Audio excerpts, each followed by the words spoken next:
What's going on, you guys? It's your boy Patrick, aka Addicted to Combat, and I'm back again. Another live stream for UFC Vegas 60 this week, and we have 14 fights. This is my favorite type of fight card. Again, might not have the best name value, but from like a really hardcore MMA fan perspective, I think there's some really fun matchups, and more importantly, from a gambler's perspective, really closely lined fights to make some money, some good props. I was able to beat the line movement to a lot of things. I put out my best bets and props video last night, since I'm doing this on a Thursday to accommodate my beautiful guest that I have this week, who just broke the 1,000 subscriber barrier on YouTube.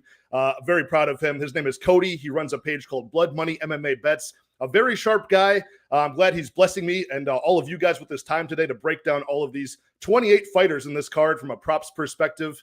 And the betting market agrees he's a sharp guy. Breaking that 1,000 subscriber mark is no easy feat. And let's face it, he's just a handsome son of a bitch. So let's break him in here right now. What's going on, Cody? How you doing? Hey, what's up, Patrick, man? Appreciate all the kind words, man. I appreciate you having me on your show, dude. It's one of my favorite shows there is. Super smart bets every week. Yeah, man, you'll be up to that 1,000 here soon. You're gonna get there fast. Definitely deserve respect. Just enjoying the journey, man. Just the fact that I get this is my 6th live stream now, every UFC fight since I started with Eric Betts Fights, and I just love chopping it up with smart people, and I know my subscribers like it too. So, which fight on these 14 are you most excited for? Do you think? I think it's gonna be the Rodrigues Chidi fight, man. There's a lot of good fights on this card, but that one is that's going to show us a lot of stuff about two badass dudes, and it's just going to be such a good fight. Hard to predict, and it's one of those ones that I had to pass in the money line for that one, not to spoil it, but I spoke on it last night on my video.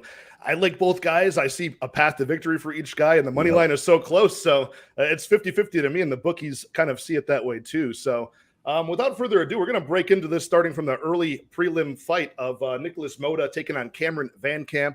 And the line on this one is actually tightened up a bit because Motta ballooned all the way up to like a minus 245 favorite over VanCamp. Now it's down to closer to minus 200, and a plus 160 can be had for Cameron VanCamp, the underdog. I'll start this one off. I mean, I'm on the Motta side. I think he is the better, more clean technical striker in this fight, but that's if it stays clean and technical. An unorthodox dude like Cameron VanCamp with his wacky movement, he can make it difficult on a very traditional guy who's very low output as Nicholas Motta as well. Both are coming off of their debut in the UFC where they both got knocked out. So this is a spot where I feel like the money line should be closer. I don't hate anybody taking the underdog stab on VanCamp. For me, this is probably favored or pass. From a props perspective, though, I do like the fight does not go to the judges' scorecards, but the bookies are all over that. I see that at like minus 300 at this point. But I would take whoever you like in this fight by finish. I like Motta. The KO prop is plus 120 or so. I think you can find plus 130 out there as well. I think he does find that counter with his clean Muay Thai and gets Cameron VanCamp out of there, who's a little bit chinny. What do you think on this fight? Do you have any bets on it?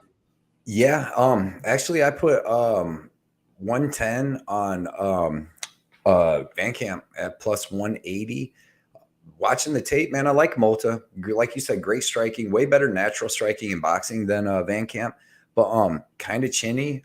And he doesn't. I mean, he's got good takedown defense. Like, I mean, if he gets clinched and stuff, he's good at breaking away. He's good. He's got good movement. But this is going to be in the littler cage, man. And with VanCamp being 5 inches taller with 4 inches of reach, good enough striking. Like VanCamp, you know what I mean? It's not get it to the ground or bust. He's got pretty good striking. You've seen him hurt Fiallo in his last fight.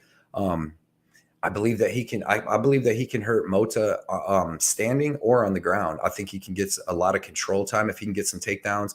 And he's got really good ground and pound, really good top control. I'm with you. I think that either Motta is going to get that KO sometime in the first or second round, most likely, maybe in the third if he wears him down a little bit. But yeah, I'm going to go with VanCamp. I got him that plus 180. The line just seemed off. I think Motta should have been like minus 150. I do agree that he's probably like he's definitely the better striker and stuff. But give me VanCamp. I'm going to say that he gets to use his size, gets to use some of his grappling, wear down Motta, and he could possibly get a sub himself. He has a ton of subs, or Motta will probably get him out of there. But yeah, give me VanCamp, and I'm gonna take him by third round sub, just wearing on the smaller guy. That is an aspect that I don't see talked about a lot. I mean, Cameron VanCamp is primarily a submission fighter, but of course we saw his one UFC appearance was all stand-up, right, where he was kind of swinging and banging with Andre Fiallo. Same with Nicholas Motta. I haven't seen a whole lot. There was some regional footage that I could watch back when I I cashed on him back in 2020 on the Contender Series where he looked amazing. Yeah. Now he's had this layoff. I think I tried to back him again against Jim Miller. It didn't work out. But have you seen any spots where Nicholas Motta has had to work up off of his back, or how his takedown defense looks? I haven't really seen too much. On the regional scene, I believe I watched one guy was able to take him down. He was able to get back up. I think he ended up getting a later knockout in that fight. But no, most of the time he's got pretty fast hips, like as far as being able to break away from the clinch, being able to move around. But like I said, the smaller cage, and VanCamp's just going to be so much bigger. We got to see what VanCamp looks like on the scale. Yeah, it's been a few years since he's made 155. This is at welterweight, you guys, or I'm sorry, at lightweight, you guys. And he just fought up on short notice against Fiallo earlier this year at welterweight, and he's fought his past few fights at welterweight. He's a huge guy at 6'2". Is Cameron VanCamp. So to make 155, he's going to be pretty emaciated, have to blow back up and rehydrate overnight. But that would be interesting if he could do it. Yeah. Yep. And man, it's just weird. Like Motta seems so small in this fight, 5'9", 70-inch reach versus 6'2", 74. But obviously he's going to have the speed. So Motta can close the distance pretty well too, I've seen. But again, it's that clean technical striking. The stuff that is like the wacky, unorthodox striking of VanCamp, I think will throw him off. Those uppercuts coming at strange angles. His hands will be down. He'll be pawing him with jabs, probably switching stances. Even Jim Miller at his advanced age of like 65 was, knocking him in the face with like Superman punches and whatnot. So I don't know. I think the more I talk about this fight, I think VanCamp is live. I'm just staying off of it. But yeah, you got the better of a mispriced line. What did you get that at? Plus 180. Okay, yeah. So you got it before it came back down. Good grab on that one. Yeah. And I think I do kind of favor Motta as the better fighter a little bit, but that line just seems off, man. And VanCamp's not bad. He's well rounded. So, most of his wins. I'm sorry to cut you off. What was you said round 3 sub for VanCamp? What was that line at? I didn't even see it. I know the over under was like minus 150 for over, I believe. Right? Yeah, it's let's see. Yep, minus 150 for the over 1.5. Under is plus 120. Yeah, so everybody's expecting it to go over, but both these guys are good finishers, man. And can be finished themselves. You just had Jim Miller, who's been finishing people under 1.5. Like he's on a streak of doing that. Finish Motta that way.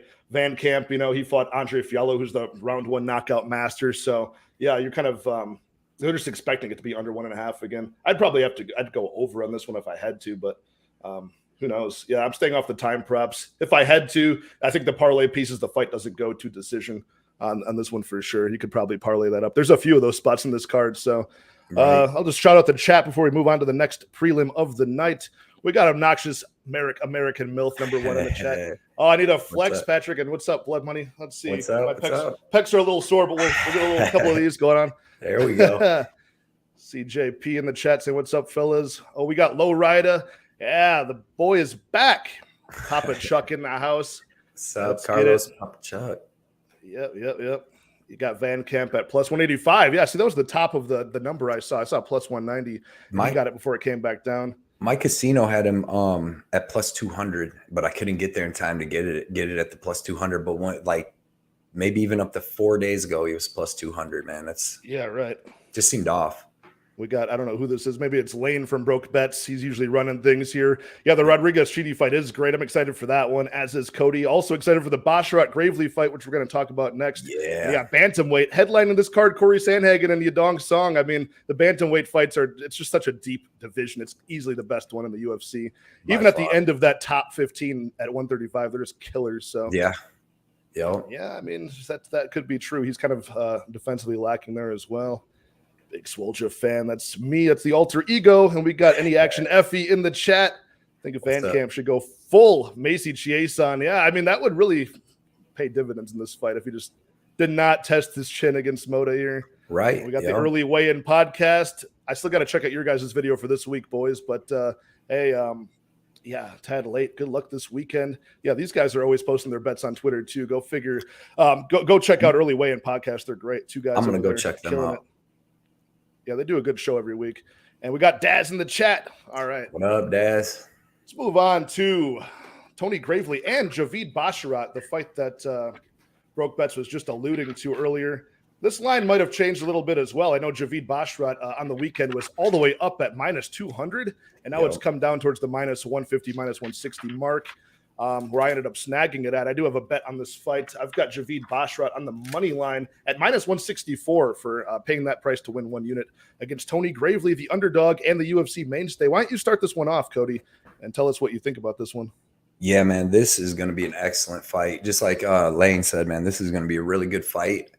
I really like Basharat in this fight. I like Basharat. If I was going to pick how he's going to get it done, I would say 2nd or 3rd round sub, possibly a club and sub. Because Gravely, I believe that, he's going to come out and try to wrestle hard. But, man, Basharat, he showed, like Trevin Jones kept trying to take him down a couple times in their fight, and he showed good takedown defense there. He's very athletic, man. He's just really good. Like, this kid's really like, he could be a top 10 guy like soon in the UFC from his striking, his strength, just cardio. He's a finisher. And then it was nice to see him go 3 rounds in his last fight with Trevin Jones. Took some big shots, ate him, looked good. Gravely, like we know, he's good wrestling, good striking and power. Kind of suspect chin, kind of suspect cardio. And I think he's a really good fighter, but I just think that this Basharat kid's way too well-rounded, and he's going to hit him a little too hard. And then even if he gets taken down, he's got a submission threat. And if he gets on top, he can land some ground and pound himself. But even Gravely was having trouble taking down the taller Nate Maness in that fight. That's why he ended up having to strike with him. He hurt Maness, and then he got hurt, obviously, and finished. But I think it could go something like that. I think Javid's going to be able to stuff most of them takedowns, and he's going to be like a decent little bit better than Gravely standing up as far as just like a variety of strikes. Gravely's got good punches, decent kicks, but Basharat's throwing spinning stuff, flying knees, stepping knees, like everything. So I like Basharat here, man. And I got him in a parlay with somebody later. Okay. Yeah, I'm with you on that for sure. I mean, Tony Gravely is you got to respect those guys that have over 6.5 takedowns per 15 minutes. I was watching Eric Betts fights. He came back and did a breakdown after a couple of weeks off. And, he made the great point. It's like, look, you have all these takedowns, but what does that mean? That means that your opponent's getting back up. You're not getting the top control time holding them. Either way, you're scoring points on the judges' scorecards being the aggressor, and you're stopping your opponents from, really getting their striking game off. But Javid Basharat, you touched on the submission game, and all of his submissions are like defensive ones, right? Guillotines, Darce chokes where he can sprawl and get the choke, the front, headlock series that he can get, transition to a back mount. I've seen him do. And his striking is so good. And you touched on another great point, which is not only was he fighting Trevin Jones, who I love, in a debut, he stayed safe against Trevin Jones's power over 3 rounds. And he had him cornered on the cage. He could have, rushed and tried to end the fight and gotten knocked out. He was okay to just keep on touching him up, getting the body work in, striking to the head, keep Trevin Jones guessing with the feints. He didn't rush it. He had really good patience for a young guy, which I love. At 12-0, equal opportunity in those 11 finishes, 5 knockouts, 6 subs. I love Javid Basharat here, man. I think it's a fair price. And, I hesitated just a bit betting, that -180, -190, and then it came down. So I got a better price on it when it came down. There's been a lot of line movement this week on a lot of fights. There's a couple I did screw up and I bet early, and then it came down afterwards. But overall, yeah, I mean, Tony Gravely, he's got power early, but I think he will end up gassing out in this fight. And I think the Basharat defensive submissions will help him get back up from those takedowns. So, yeah. The prop in this fight I do like, though, is just like you mentioned, he was in 3 rounds with Trevin Jones. I like the Basharat by decision here at +215. I think that's a good way to transform that favorite money line.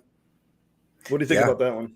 Yeah, definitely. Either decision or like I said, maybe he gets a club and sub, because I mean, it's not like Gravely's chinny. He's really only been knocked out, I think, by Maness. The rest were submissions, and they're all submissions to really good guys. But that's how high I am on Basharat, man. I think this guy, and like you were saying with the line movement, it's been weird this week because a lot of the lines that like the guys I was like high on, like you said, were minus like 200, 220, and all the way down to like -160. But now they're going back up. So, I think the other money's starting to come back in. And the prop money, the prop odds have gone like every which way as well. There was a lot of those spots on this card where we're gonna get into these guys who have never been to decision before. Cosce, Nascimento, a lot of these guys were like, this guy is not going to make it to the scorecards. I'm about to hammer that fight doesn't go to decision or the unders when it drops. Then they dropped low, and then instantly the bookies like skyrocketed that price. So hit those spots as well. I mean, moving on to the next fight here, we've got a really fun one. The first female fight of the night between Maria Agapova and Jillian Robertson. Not sure. I'm not sure if this is like a grudge match. I'm not sure if these two have any bad blood, but they did train together for a period of time, and usually whoever meets Agapova has bad blood with her. So let's be honest. She's kind of crazy. She is the slight underdog here. Last I checked, it was like plus 120 for Agapova, minus 140 for Jillian Robertson. Let me double check that, make sure that's still accurate. Yeah, it looks like that's holding firm with a little bit more money coming in on Robertson. She's like a minus 150 or so now. This is a very binary fight for me. This is a striker versus grappler fight. Robertson, 7 submissions out of her 10 wins. She's been in the UFC for a long time for only being 27 years old. Yeah. Agapova, very young as well, only 25. She's going to have the measurables, Agapova, in this fight. I like her to win this fight, honestly, because Jillian Robertson, the way I broke this down is, she needs the takedowns, but she's not very technical. She'll wait for her opponents to overswing like Cachoeira, and then she'll get she'll wrap her body lock in, get them down when they're kind of out of position. The bigger, more physical girls like Maycee Barber were able to kind of hold her against the cage, reverse position, and then start teeing off on her with the strikes. I like Agapova here, and I like her inside the distance. And I saw her KO prop at like plus 360 for Agapova. Oh, that's nice. That got my attention. I don't think I'm going to bet it, but that would be how I would play this. Either way, I think the best option for this one is fight does not go to decision, which is minus 190. And I think they've since changed it from a over-under at 2.5 now to an over-under at 1.5. Yep. So, so the over-under at 1.5 is now harder to predict, right? Minus 150 for the over in a women's fight. You'd pretty much assume it goes that way unless they go at it right away. But Agapova's gassed out early on, when she had that embarrassing loss to Shayna Dobson. Yeah. So I don't think she's going to really empty the gas tank too early. But you just have to think, like, if she gets her game going off, is it going to be early in the second round? Or, will it go over that 1.5 round mark? I don't know. I would take fight doesn't go, minus 190. Not that bad. What do you have on this one? And who do you think wins this fight? Man, yeah, dude, this is another one almost like Gregory Rodrigues, where it's like that fight where it's so tough to pick a winner, dude. Like Agapova, because it's going to go one of either way. Either Jillian Robertson's going to be able to land her takedowns. She's going to get a submission once Agapova wears down, or it's going to be Agapova's going to be too physically strong for her, like you said, brush off them takedowns and tee off on her like Maycee Barber did. So this is going to be a crazy girl fight. I bet the under 2.5 rounds. I got that at minus 150 before it went down to the over under 1.5 rounds. So I really think this goes under. I think either Agapova stops the takedowns in the first round and just completely dominates Robertson and gets her out of there in the first round, or Robertson's able to work the takedowns, get 1 or 2 of them in that first round, and by the second round, if she lands a third or a fourth takedown, it's going to be over for Agapova. So the 1.5 is definitely a little tougher to decide, but man, I guess I would lead with the under. It's just how these girls fight. They're both finishers. They both can be finished. I've seen them both be broken in fights. So, give me the I got the under 2.5, and I picked Robertson, but man, I have no confidence on that at all. Like you said, at first I was leaning Agapova, and then I watched the tape. Like I almost bet her without watching tape. Then I watched the tape, and her fight with Morose, man, she was kind of taken down pretty easy. And I think Morose is better than Robertson, but you know what I mean? If I bet on Agapova and then I start seeing Robertson land them takedowns, it's going to be a problem. So I just bet that under, and I really think that's an easy bet to go on the under 2.5, or like you said, fight doesn't go the distance. Great bet too. It just seems like some fighters, it just seems to be like in their DNA to go balls to the wall, so to speak, with their game plan. And that's kind of what I think Agapova will resort to if she, maybe she's taken down, can defend the submissions in round 1 against Robertson. I think she'll get even more aggressive and try to make up for that in round 2, maybe overswing even worse, then get taken down again. So I feel like it would be earlier than later that Agapova will get this knockout. I don't think it's gonna be like a late one.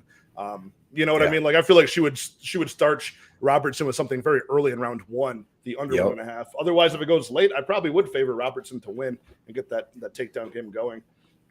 Dicey fight, but I think you got the right side of it though, getting that early under 2.5. And you guys watching, that's something that I tend to do for every fight card, not just this one where we're blessed with a lot of finisher bust type of fighters. We got to snipe those unders. I do that every single week. I'll look for just look through what's being planned for the upcoming fight cards and see. I'm just waiting for this prop to drop so I can hit that time prop, before it moves. But yeah, so we're on opposite sides of that one, but we do agree on the time prop for sure. Yeah. Yep. I mean, it's tough to like pick the winner in that one. It's just like the Rodrigues, man, because they both got past the victory, like legit past the victory. So, and one of them paths going to work. So, yeah, right. So moving on up the card to the fourth fight. We got Daniel Zellhuber taking on Trey Ogden. I believe I have this order right at lightweight, 155. This is a guy who I'm trusting a little bit this week. I haven't parlayed in a while, but I do have Daniel Zellhuber, 1 unit parlay with somebody else later on the card. And I like Zellhuber, man. I'm not very impressed with Trey Ogden very much. You got to see usually you don't get to see this these days because these guys are trying to get finishes on the Contender Series bouts. Right. They're really trying to make an impact, but you got to see a 3-round fight last year with Zellhuber showing all sorts of skills in that fight, mostly stand up, but he looks so fluid with his strikes. He's 6'1", with a 77-inch reach, a shiny 12-0 record with, I think 9 finishes out of those on the regional scene. So no wonder he's the guy who's the big favorite here. He was down at like minus 240. I saw some people get him at, moved to minus 260 for a while. Now he's north of minus 300 as a favorite. Zellhuber is in his debut over Trey Ogden, who only has 1 UFC fight himself, but he's the older man at 32 years old. Not so much of a striker versus grappler match here. Obviously, Trey Ogden wants this to go to the mat. He's got 11 subs out of his 15 wins, but he's going to have a hell of a time because I've seen a lot of tape, even when Zellhuber was like 18, 19 years old as an early pro, having very good scramble ability on the ground, able to reverse positions, get sweeps, go for submissions of his own in a couple of spots. I think the leg kicks are going to give Trey Ogden trouble, just like they did from Jordan Levitt. If Levitt can do it, I'm pretty sure 6'1" Zellhuber is going to damage those legs as well. And he's just so much faster and a fluid mover. So I got Zellhuber pretty confidently. As far as a prop on this one, I think it might make a statement here. I honestly think that the inside the distance for Zellhuber, which is at plus 130 at this point, not that bad. What do you think about that? Yeah, man. I'm with you. Like I said, when I watched your video earlier this week, I'm like, dude, we are on the exact same bets for like the exact same reasons, or at least exact same picks. Because I didn't get around to betting this, but I'm with you on Zellhuber, dude. This is his fight on the Contender Series with Almeida. Looks so good now because Almeida's a savage, dude. And I mean, he was taking giant shots from Almeida. So I got no problem with this kid's chin. And like you said, very well-rounded, excellent kickboxing, excellent, like grappling looked good, defensive and offensive. This kid's a stud, dude. Ogden, like you said, not very impressed with him anywhere. He's got decent wrestling. He's got pretty good, like on the regional scene, he's going to beat the lower level guys. Pretty good striking front lead head kick. But like you said, man, he got outstruck by Jordan Levitt, and Zellhuber is Levitt times 100. Man, this kid is really good. I'm putting him up on a list with like Basharat as like really top level prospects. I know, like same you said, record, I think too. Yeah, 12-0, and like you said, you're a little nervous because they haven't fought in the UFC, and I get that too. That's the thing. I mean, but Ogden's not a crazy D1 wrestler. That's the only thing I'm worried about is if he can land the takedowns. But like I said, Zellhuber, man. You watch all of his other fights, his regional scene and the Contender Series, he's got good offensive and defensive grappling. So I'm taking Zellhuber, and I think he could get a club and sub too, man. Maybe around even like that second or third round if Ogden starts slowing down a little bit, because Ogden's going to have to try to grapple. He's going to have to. Zellhuber's going to be beating him up, standing up. That's why I took that inside the distance versus the KO. It wasn't that much of a difference in price. You never know. And Ogden, he definitely can be submitted. If you get submitted by Thomas Gifford twice, you can be submitted by anybody. That's why he was so scared to go to the ground with Levitt. And he couldn't even get fight to the ground with Levitt. That was so unfortunate watching that too, because if you had Trey Ogden in that fight. I had him. If you had him in that fight and then you watch, like he's doing okay in the stand-up, and then he throws a kick and slips and falls on his back. First round. Levitt gets on him. Oh my God. Remember that? Yep. And then he had one thing he couldn't let happen, he let happen. Literally a slip up in the fight. Yep. And then he had no get up game. He just wanted to stay safe. And then he didn't throw no more kicks the rest of the fight because he didn't want to fall. I was like, that was terrible. But then you're gonna watch Levitt twerk on you, and you just lost your debut. Yeah. Oh man, that's just got to be it. That's just like that's the worst insult to injury. You know what I mean? Emotional damage, man. Yeah, that's terrible. You got to get therapy after that. I'm surprised he's even coming back to weigh in tomorrow. After that, that's horrible.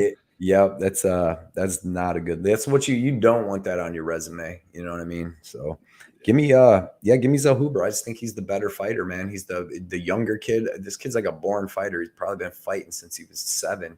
Because like you said, by the time he was already 18, 19, he's already well-rounded. He was well-rounded. He was showing a great array of skills. One of those generations of kids now where it's like, this is one sport, you know, it's MMA is one sport. You might train the individual disciplines within a day, but your goal is to actually go into this sport and combine all the skills. What was your final prop for this one?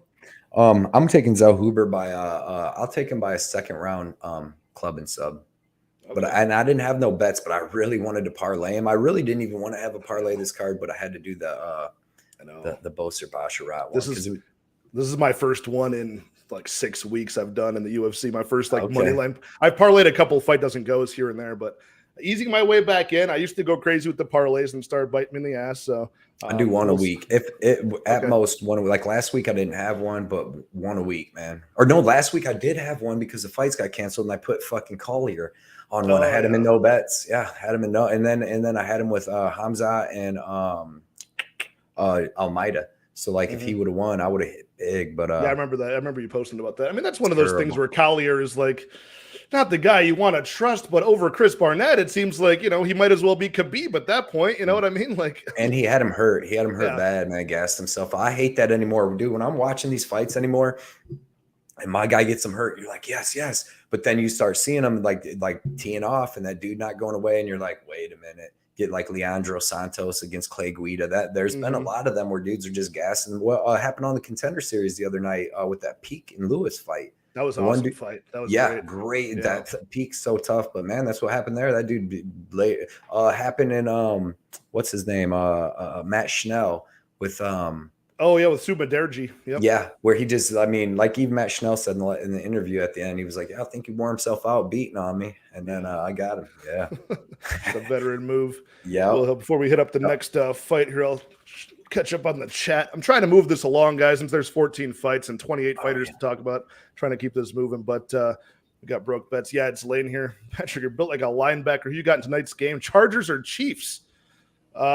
Yeah, I don't watch any other sport besides mixed martial arts. I truly don't. I do not care. I'll watch jiu-jitsu tournaments. I'll watch kickboxing, Muay Thai. I'll watch some wrestling here and there as well. But wrestling. Yeah. And then I'll watch my combat sambo since I got to research all these European guys coming over from there. But I don't know. I don't even know the rules, Lane. I don't know the rules to football. I don't know. I know they got to run from one side of the field to the other, but they stop and start all the time. It's very confusing to me. I don't know. You do one thing, you score like 6 points. I don't know.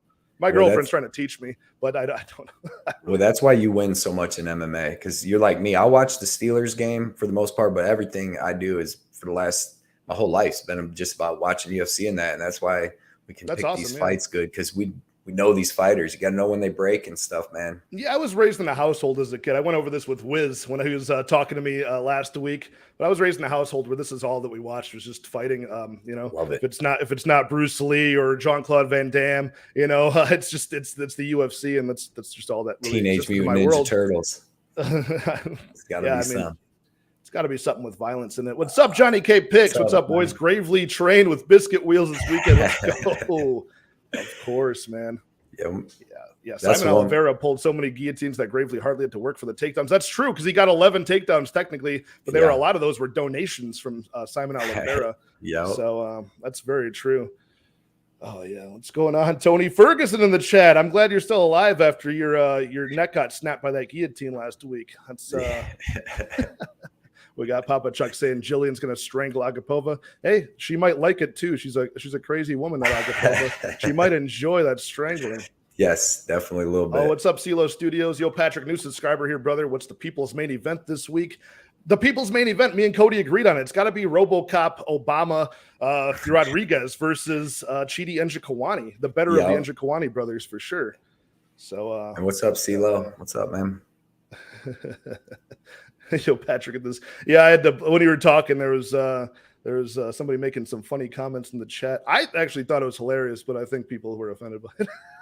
Yeah, I think I've seen that. That's ridiculous, though. I mean, it's ridiculous.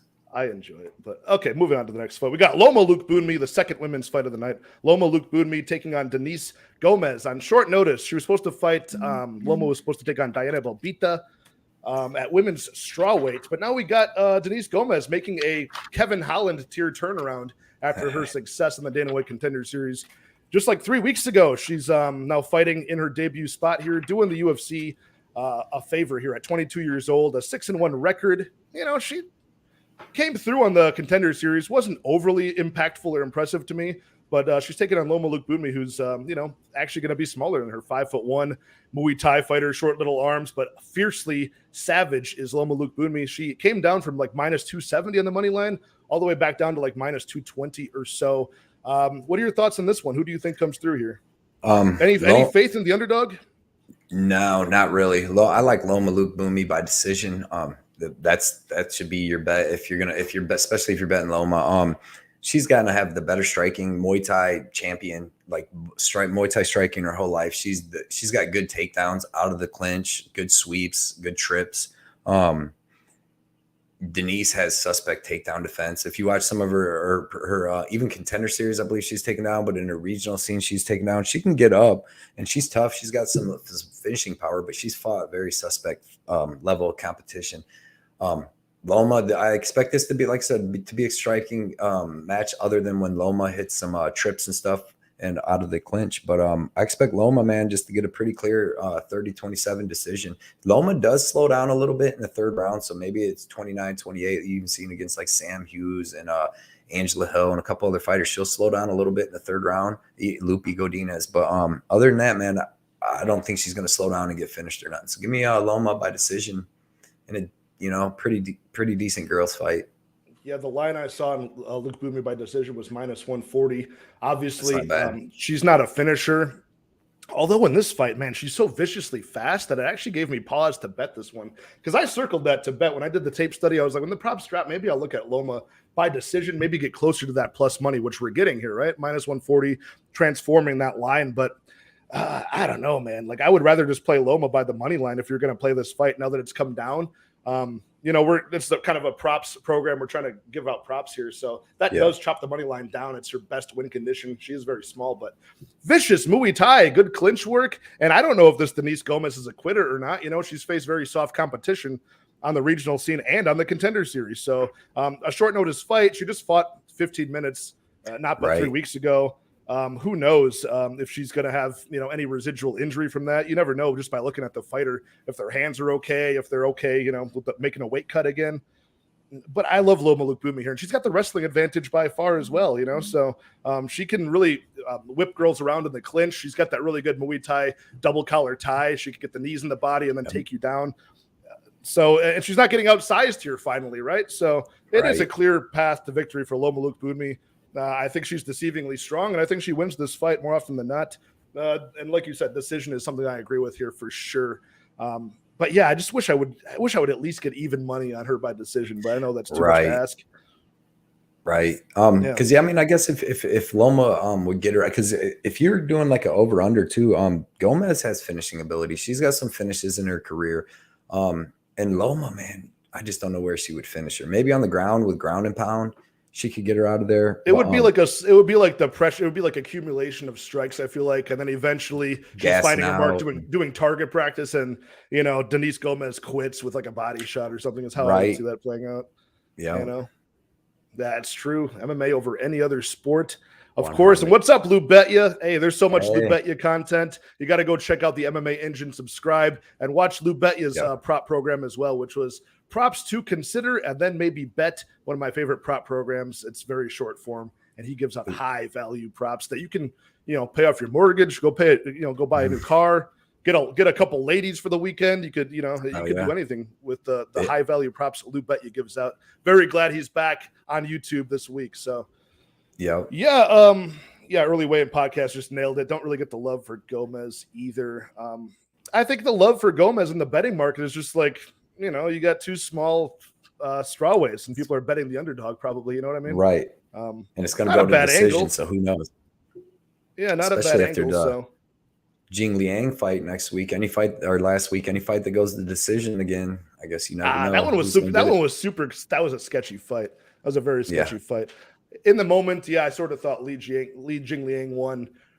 I knew he won round 2. I thought D-Rod got round 3, and then round 1 I feel like was the toss-up round. But then that was my take on it. But then when I saw the judges' scorecards, they didn't see it that way. So right, I don't know. Everybody's even when you got a very close, the weeks slow. Yeah, Linus fight that was crazy too. Yeah, Another one where it was like Linus maybe round 1, Weeks definitely round 2, and then round 3. What's happening here? I don't know. But not much. And that might be the case with this very next fight. That was a very good segue. We got Aspen Ladd at bantamweight taking on Sarah McMann. You got a 27-year-old Aspen Ladd versus Sarah McMann, who's 41, and in a couple of weeks she'll be 42 years old. But she is an Olympic silver medalist in wrestling back in the 2004 Olympics in Athens. So it's been a while for her. She is the better athlete here. She can make this weight better. Aspen Ladd, her weight cut issues are always plaguing her. It's always a talk of discussion whenever you bring up an Aspen Ladd fight. It's how she's going to look on the scale. And she's hot or cold with that too. Sometimes she looks terrible. She's passing out and she can't fight for 2 weeks. But then like last time, I feel like she looked okay when she fought. Who did she fight last time? Dumont? Yeah. No. One more fight. Oh, Pennington. Was it Pennington? Yeah. When she fought Pennington, I thought she looked okay on the scale. Like not horrible. But then she looked terrible in the fight for the first 2 rounds. So I never know what to get from Aspen Ladd. You know, I bet Pennington last time out just to fade Aspen Ladd. But I also bet Carol Hosa to fade McMann since she's so old and she came through on that one. So I'm actually on the McMann side this week. I think Aspen Ladd has not really faced a wrestler in the way of Sarah McMann, right? She's got knocked out early by Jermaine Durandam. He was a kickboxer. Yano Kunitsukaya, she was able to take down ground and pound. Not a wrestler. Dumont boxed her up for 5 rounds. Pennington, not a wrestler. So McMann could really pull this out of her ass here at almost 42 years old. Get the takedowns in rounds 1 and 2 before her cardio fades. Maybe Ladd gets that, that tough love from her corner comes out in round 3. And by that point, it might be too late. So my prop for this one is actually McMann by split decision at plus 800. Oh, wow. I think it might be a mix of McMann getting the takedowns in control time with no damage done. And then Aspen Ladd comes out in round 3, does some damage. And then the judges are like, what the hell do we do with this? Let's just write down some numbers on the cards and give it to Bruce Buffer, and we'll let him decide. We'll just write on the score. We'll give a card to Bruce Buffer that says pick one, and that'll So plus 800 McMahon by decision. My official pick is McMahon in this fight. I think at plus money you can do worse. Not betting this fight at all. I don't trust either girl. What do you think about this one, Cody?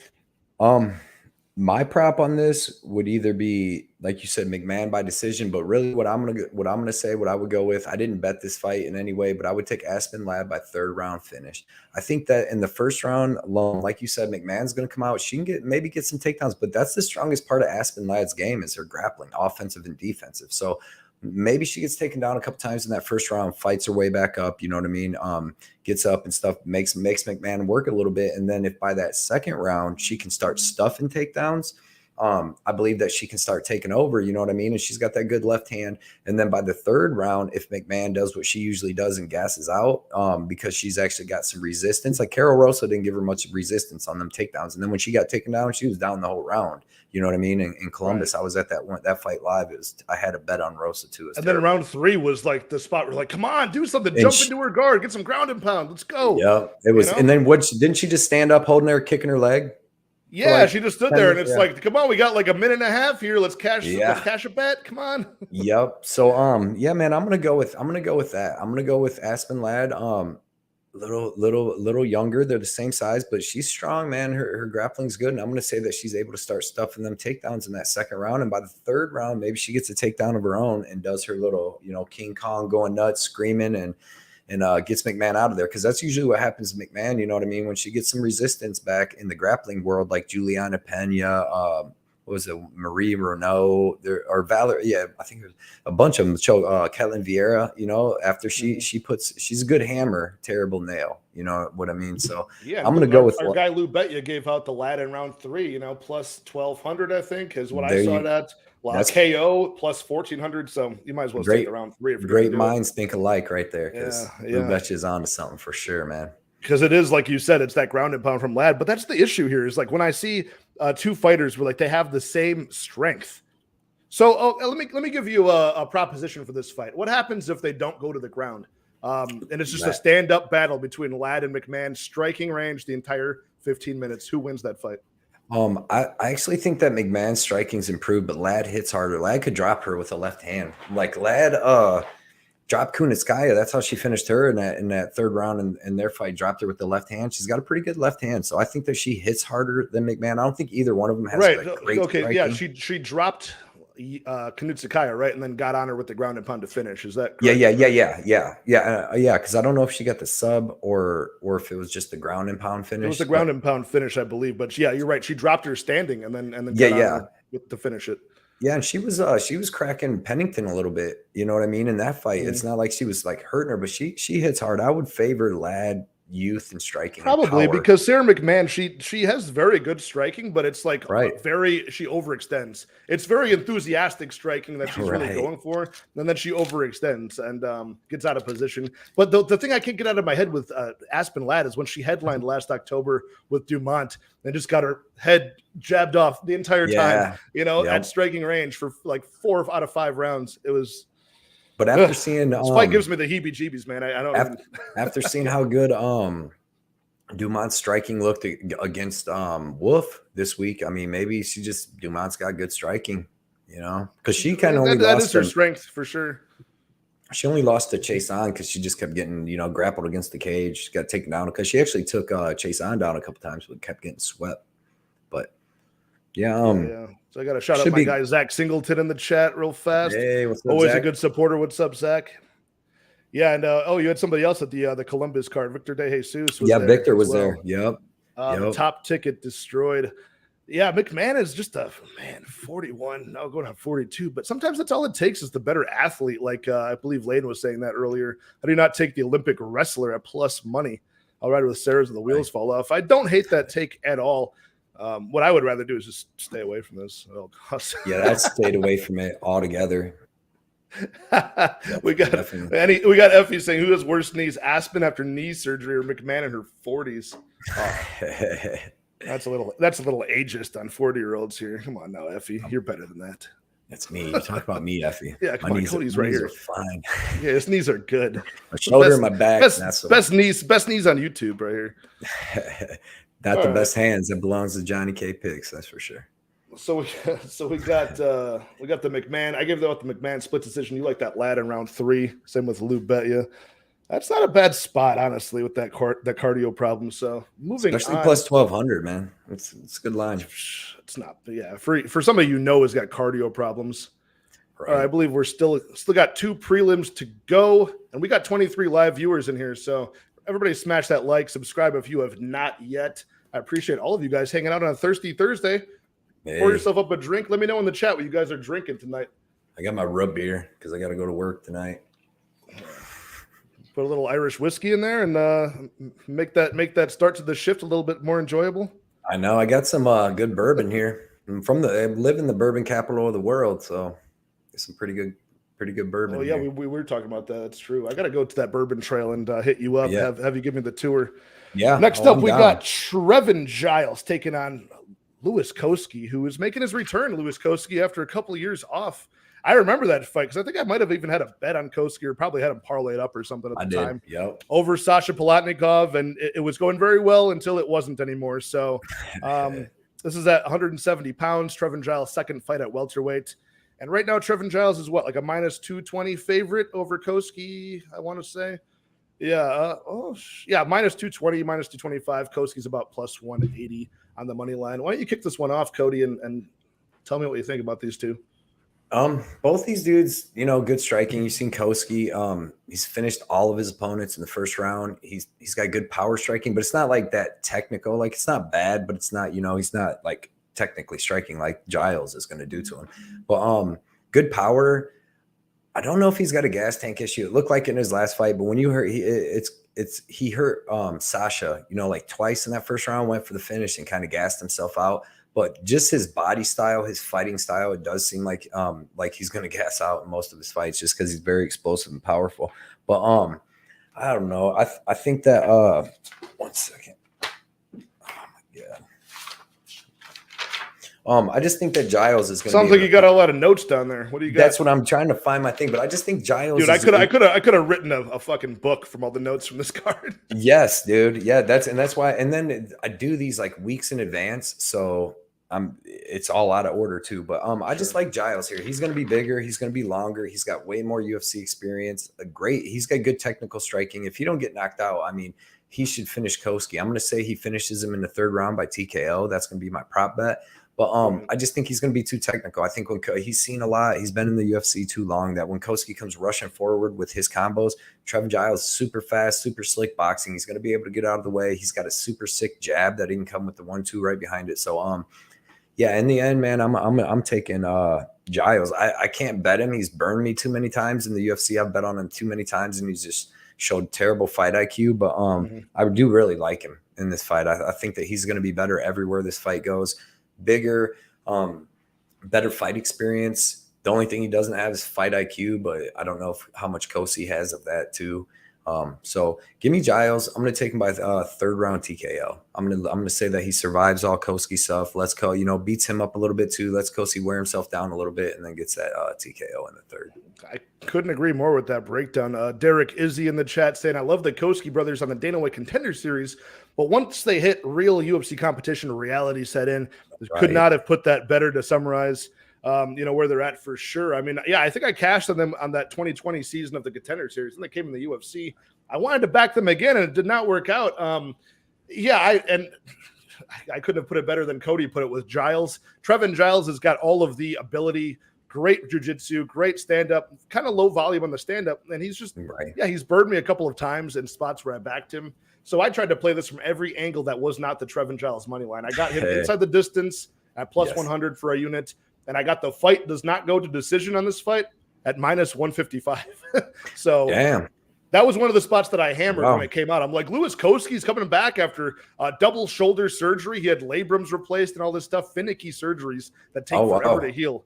Yeah, like that's why he's been out that whole long time. Year and a half, usually pitchers get that, but he got it from throwing strikes, I guess. He said it was from nothing more than just, wear and tear from his combat experience. Some people just have bad genetics that way, but that's a really finicky surgery. I've had a couple buddies have that done, and it's no fun.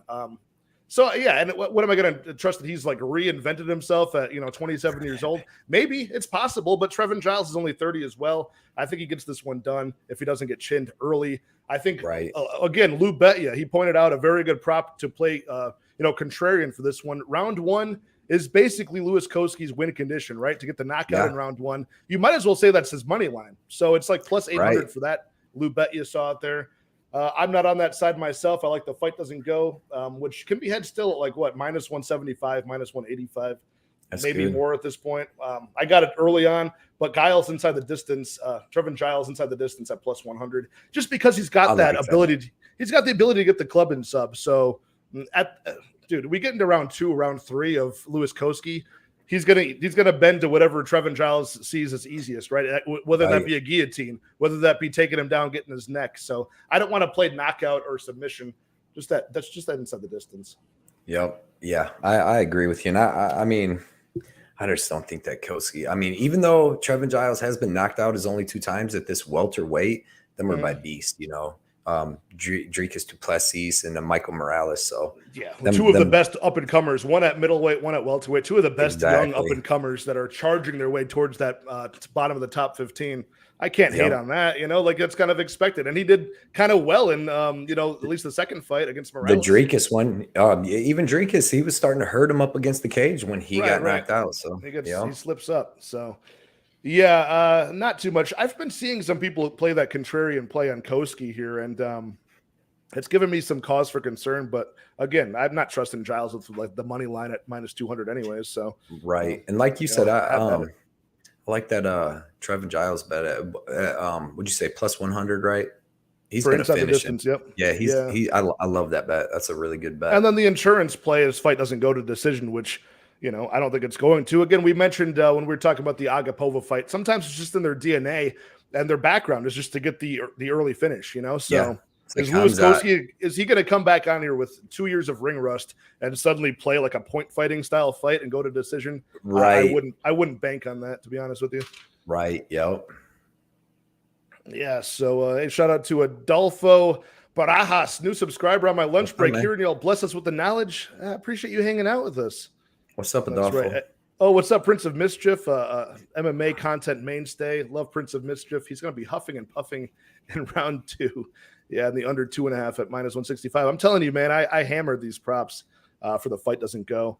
Not hammered as far as like put a bunch of units, because at the end of the day, what am I going to do? Empty out my bank account on Trevin Giles, Louis Cosce because I got a good line? Like, just because I got some percentage back on the line doesn't mean I'm going to go crazy on it. But we got a really fun fight, high-level fight up next between Pat Sabatini and Damon Jackson. This is going to be the prelim headliner. So we're at the last fight of the long list of prelims here. And this is a really fun fight. I mean, whenever I look at two guys, I don't know about you, Cody, but when I see two really good grapplers, I look at two things. I see who's the better striker and who's got better durability in case it nullifies itself and it comes down to a striking fight. You want to know who's got the better of the skill that they usually don't display. And then I also have the like who's the better wrestler out of the jiu-jitsu players, who can take it to the ground. Pat Sabatini, I got on that as well. You know, very good wrestler in college. I think a D1 wrestler, high-level BJJ, former CFFC champ. Some really good competition this guy has fought. And, yeah, he's just got really good momentum coming into this with 10 submissions. And, yeah, he's a savage, man. He can really get this to the ground. And this might come down to who gets on top first. Really, right? Because neither guy's going to give up. You know, they've got really good balance with their hips on top, good control, and whoever lands that first takedown dominantly should probably win this fight for that round anyways. So give me Pat Sabatini here. I like the decision prop sitting around +125. That can soften up his money line, which is around -200, I want to say. Yep. Is that still current? Because it had went down. Came down a bit, you know, -175 on DraftKings, -190 on some other books, with the comeback on Damon Jackson at +160, 165. Yeah, give me Pat Sabatini by decision. I don't think either guy finishes the other. They're very high level here. What do you think? Yeah, I'm with you. Excuse me, on the Pat Sabatini. For a prop though, I'm going to give out Pat Sabatini by 3rd round sub. My reasoning for that is just seeing what Damon Jackson looked like in his last fight. You know what I mean? Like I didn't bet this fight either. I really wanted to, but man, I really think Sabatini wins. I think he's, like you said, he's got the better striking, the better natural striking for sure. And then he's going to be the better wrestler in my opinion. And when he gets you down, he can take your back. I mean, the only thing that gave me all the pause in the world in this fight was the Damon Jackson Mirsad Bektik fight. You know, where you see Mirsad just dominate him for, you know, about 9 minutes. And then in the second round, towards the end, is when Jackson finally started to be able to reverse it a little bit and stuff. But man, that just worried me. And then seeing Sabatini kind of get a little tired against Tristan Conley. It's not like he's giving up tired, gassed out, but he gets a little tired. And it looked like it against Laramie a little bit too. So I'm going to take Sabatini. I'm going to take Sabatini by 3rd round sub. I didn't have no bets on this or nothing, but if Damon Jackson looks as bad as he did, I mean, I do think it goes to like decision, but my prop for it is going to be Sabatini in 3rd round to get a sub. Like I said, if Damon Jackson slows down a little bit, Sabatini's able to take his back. He may be able to work a subbing, because I was worried in that last fight. Who was it? Argueta that Jackson fought. Argueta. Yeah, dude, I had Jackson in a parlay, man, and he was I know he said he was cramping up, and it was like weird because usually he doesn't gas out, but man, that was a really bad look. And if he does that against Sabatini, who's a lot bigger than Argueta, he's going to get finished. And he's been finished a couple times in his career. Like Jackson's been submitted and KO'd. So, and you've seen too, Sabatini's actually got really good power. You've seen him drop Tristan Conley. I believe he hurt Laramie bad with a body shot in their fight. So I'm going to take Sabatini. Give me him by a 3rd round finish.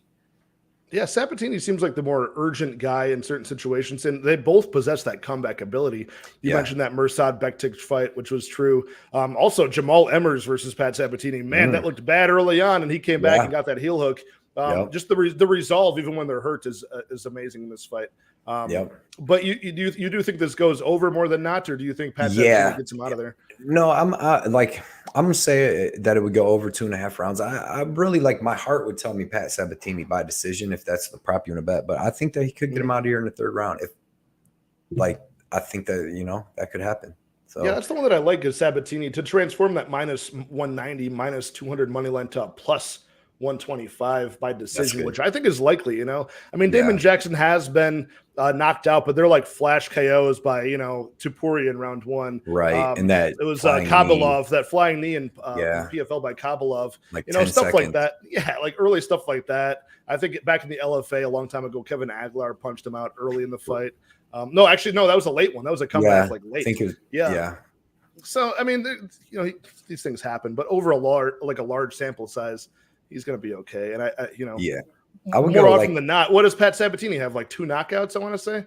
Yeah, and bear a couple little submissions. I would say 75, 80% that it's Sabatini by decision. I would say that's the best bet prop would be Sabatini by decision. What's the line on the Sabatini by 3rd round finish? Do you know?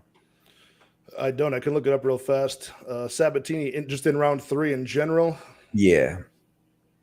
Yeah, let me look that up.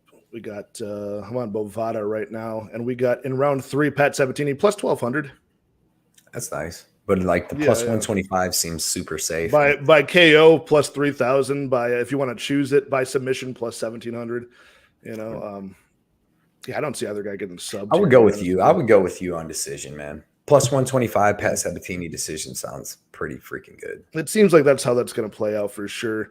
And it's going to be so fun to watch. And Damon Jackson has that weird characteristic where he just seems like he's just scratching and clawing to stay in the UFC. I mean, obviously, the first time he was in the UFC years ago, he got fanned out very early, had some bad beats, and then worked his way back in the regional scene, came back, and now he's been doing very well in a lot of spots besides Topuria, who beats everybody. But he just seems like one of those guys that's always game, you know? So I wanted to stay off of this fight, but if I had to play it, I would play Sabatini, either the money line or his decision, just for that plus money. And it wouldn't be very much money. It would be like a half of a unit if I had to do it. Right. And Broke Bets is saying, Jackson holding that body triangle for 10 minutes killed his legs. That's so brutal. I can't imagine holding that isometric squeeze on somebody the way these guys do. Wasn't it? When they're chasing an arm triangle or a guillotine or anything like that, where they got to hold a position for minutes and the guy doesn't tap. I can only imagine having to go back off the stool for round 2. Crazy. Yep. Yeah, wasn't Argueta kind of beating him up, standing up though, and that's why he kept taking him down and just holding him down?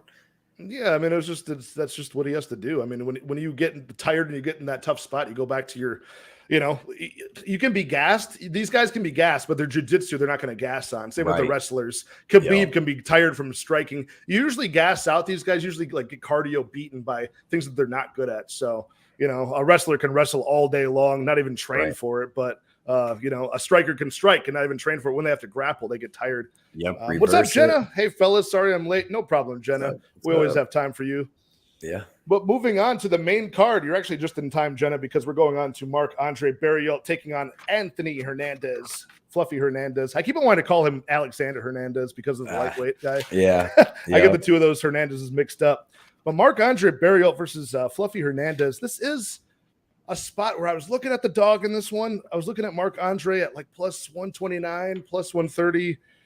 By the time I made a decision, I saw it was plus 145. And I said, I need in on that. You know, I got to at least put a unit on that. So I did. And I see the same argument on everybody arguing either side of this fight this week. I'll put it this way.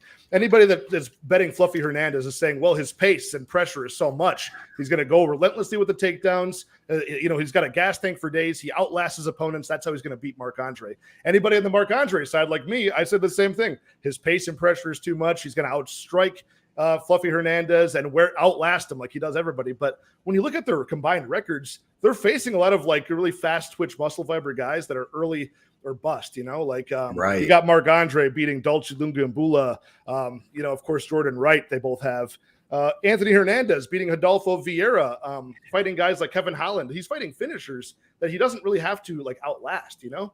So this might be new for both guys. And I think it all comes down to, Cody, who gets the takedown. Like if Anthony Hernandez is successful with his takedown game, he wins the fight.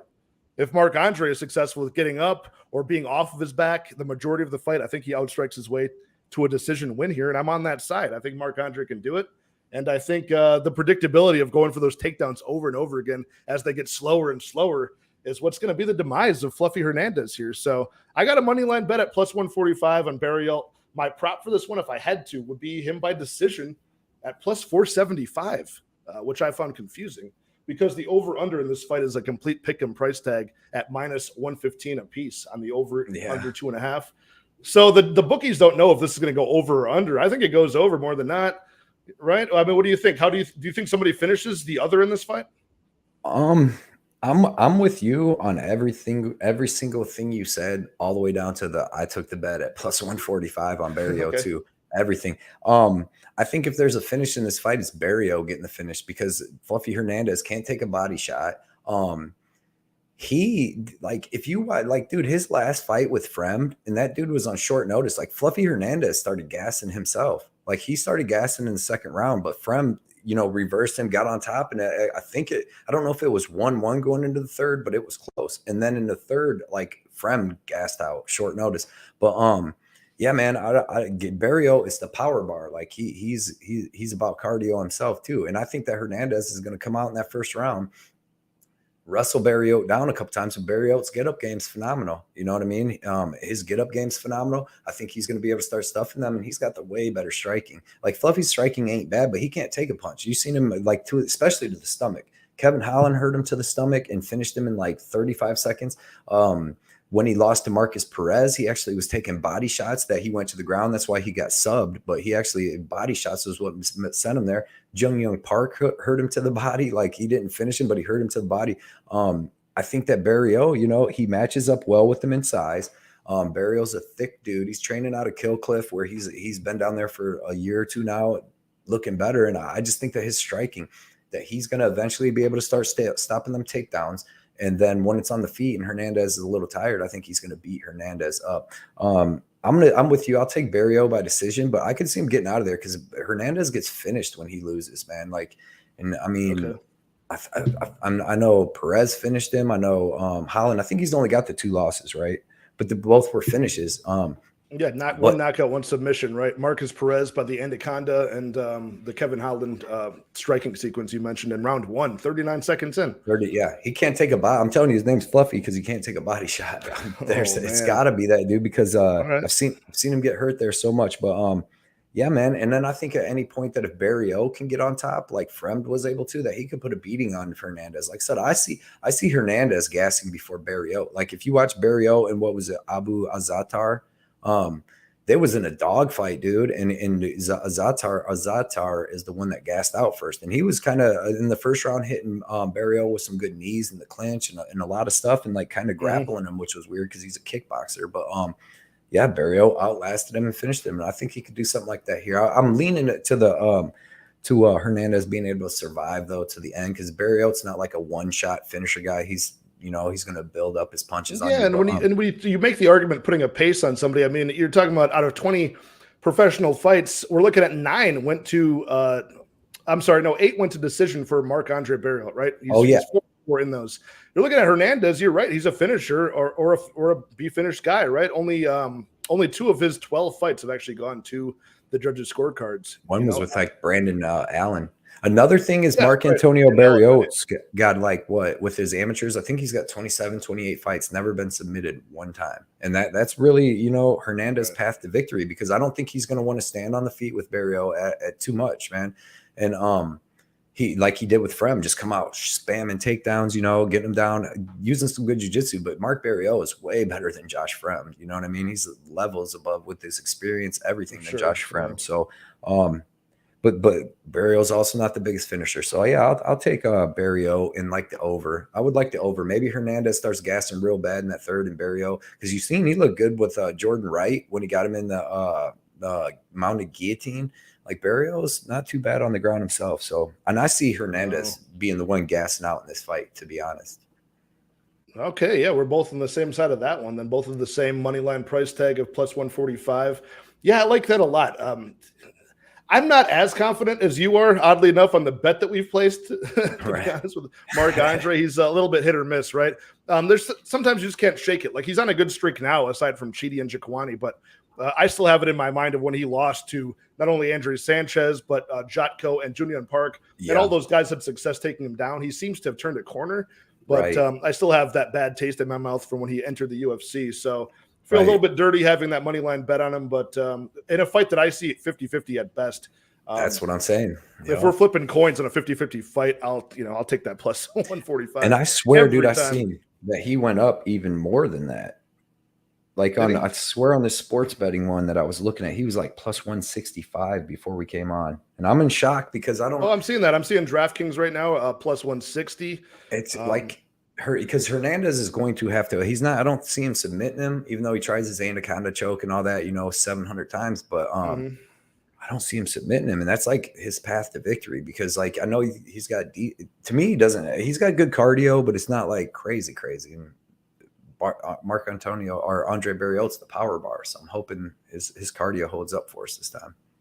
Yeah, I mean, I think they're both going to face something new in this fight. Like I mentioned at the top, I think they're both facing guys who are very early or bust type of characters, and this will be the first time they have to face somebody who's going to put on a pace all 15. So I like the over in this fight. And again, that Marc-Andre Barriault decision at plus 475 would be where I would go with it. And you're getting for over 2.5, you're getting almost even money, right? Minus 115 a piece. But moving on to something a lot more, I think, black and white to pick apart here. Tanner Boser in a sloppy heavyweight. This might be the second people's main event. Tanner Boser taking on Rodrigo Nascimento at heavyweight. I love my sloppy heavyweight fights. They're a lot of fun, but we're being a little bit unfair. This is a sloppy heavyweight fight on the part of Rodrigo Nascimento. Tanner Boser, not so bad. I mean, he's a big boy, but he's very fast on the feet, a very good mover. Only 31 years old. Rodrigo's only 29. So two young heavyweights here. Boser's got over double the amount of professional fights that Nascimento has. Well, actually triple, So I like Tanner Boser here. Do you want to start this one off and tell me what your thoughts on this wonderfully skilled fight? Yeah, I'm all over Tanner Boser here, man. I'm not impressed with Rodrigo Nascimento at all. His striking is terrible. His striking is slow, super hittable. Good jiu-jitsu with okay wrestling. It's not the craziest wrestling. I have a bet with Tanner Boser. I haven't parlayed with Basharat, plus 155. I love the odds because my thinking was I was going to put 270 on Boser at minus 180, I believe. So I was going to put 270 to win 150. Then I was going to put 240 on Basharat to win 150. But I'm like, man, if one of them loses and one wins, I'm going to lose money for sure. So I just put them both in a parlay, 1.1 units to win 1.7. And yeah, man, I think Boser KOs Nascimento in the first round here. Nascimento, dude, if you seen what Alan Badeau was able to do to him, then you go back and look at what Chris Dawkins did to him. He's so hittable and he's slow, and his striking is just not that good. And Boser hits hard. Boser's fast. Boser's got good movement and feints. And the only thing that also was one thing that I didn't want to put the whole 270 on Boser was because it's the small cage, and that's going to favor Nascimento a little bit. But man, Boser I never hits even hard. thought about that until you mentioned it, but that is true. That's the only thing that kind of wanted me to just because, dude, Boser's the better fighter here. As long as he doesn't get taken down, he's going to knock Nascimento out. And I like his movement. I like how he gets out of the clinch, all that. He's got good knees in the clinch. You've seen against St. Preux, as soon as they got up after he got taken out, he cheated to get up. He grabbed the cage. But I like how the commentary was fighting over that too. I think DC was really up in arms. It was like he pulled himself up, and then I forgot, it was either Cruz or Paul Felder was like, I don't know, he kind of just touched it and magically sprung up to his feet. I don't know. Right? Yeah. No, he grabbed that thing, but yeah, man, I just really like Boser here. I really think his striking is going to be better than the wrestling and grappling of Rodrigo, and I expect him to TKO him. When I went to the casino, I was seeing online that they had the over-under was set at 2.5 at like minus 150 for under 2.5. But when I was at the casino, they only gave me the 1.5 option.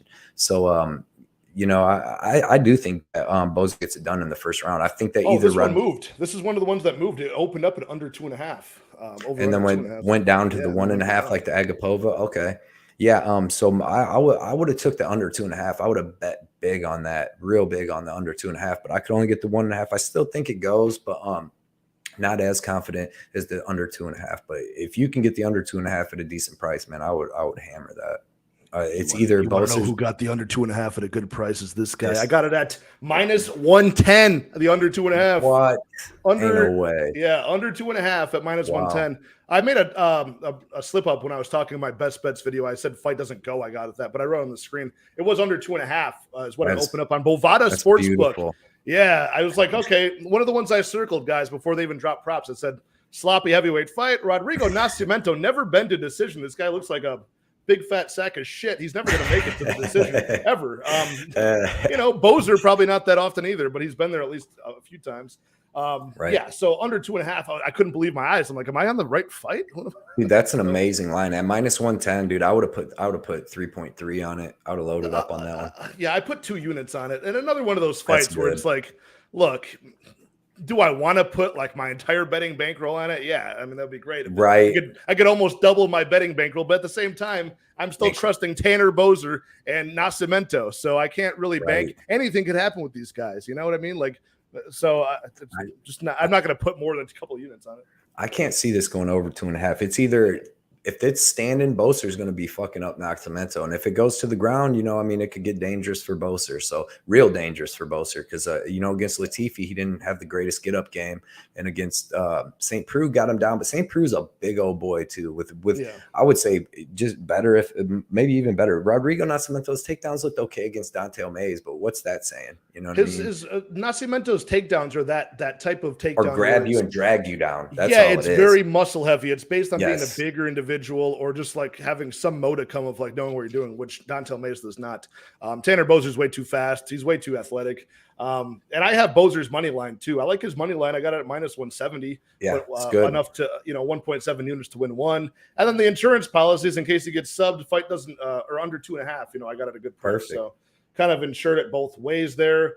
And now the only way I kind of lose that is if Nascimento gets like a like a late finish or a decision win for the first time ever. So ain't no way. There's no way. So there's no way. I figured that was decent, but so those are my props for that one. Boser knockout +140. I like that as well. I believe Alan Badeau was like 52-15 in significant strikes against. I had Nascimento. Actually, I had the under in that, under 1.5. And Badeau was piecing Nascimento up, and then he gassed out like he does. And in the second round, he came back and Nascimento got the standing. Yeah, TKO. Badeau was looking. He was looking like look competitive in that. He was looking like Cyril Gane in the first fucking round against the man. That's ridiculous. Yeah, that's a tough. It was Nascimento who tested. I think he was. Is he the one who tested positive for Ritalin? Yeah, for Ritalin. Yeah. It was. He didn't go for the good stuff.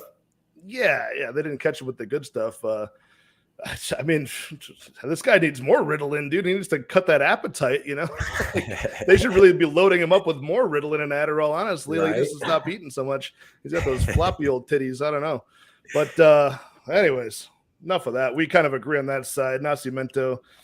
It's like I'm saying, I listened to your video, man, and I was like, damn, we got all the same picks and bets. And like, I was happy when I was watching that Basharat and Boser lines come down. I'm like, okay, I want to bet him big. I was hoping that Basharat was going to go to like 130. I was going to bet him big, but like I said, then when I decided not to bet them both just because they are fighting really good people, I'm like, dude, I couldn't leave the casino without putting them in one parlay together because I really like everything's telling me them dudes is winning. Yeah, at -200 on Basharat, I'm always very concerned when it's a guy who is a debuter. When they're making their debut, I'm very sketchy no matter how good they look. But he's fighting a guy who's not like a UFC, mainstay. He's fighting a guy who's, Trey Ogden's been there one time. Same with this next fight. Joe Pyfer coming in off the Contender Series, taking on Alan Amedovski at middleweight. And Joe Pyfer looks very, very good. He was on the Contender Series before. Unfortunately, got slammed by Stoltz Foots, broke his arm. Comes back now, and he's a 6'2", 25 years young, middleweight with a 75-inch reach, 9-2 record. 7 of those 9 wins are finishes, and Joe Pyfer is now north of a -430 to favorite over Alan Amedovski. Amedovski just known for being kind of a punching bag. Came to the UFC undefeated, 8-0 with 8 knockouts very early in the fight. I think 6 were in round 1, 2 were in round 2. So knockout or bust early type of guy. Amedovski comes to the UFC and loses by every method possible: decision, submission, and knockout. So he's coming in to his last fight on his contract, and they said, you know what, Joe Pyfer, we love you so much. Let's just give you a little bit of momentum.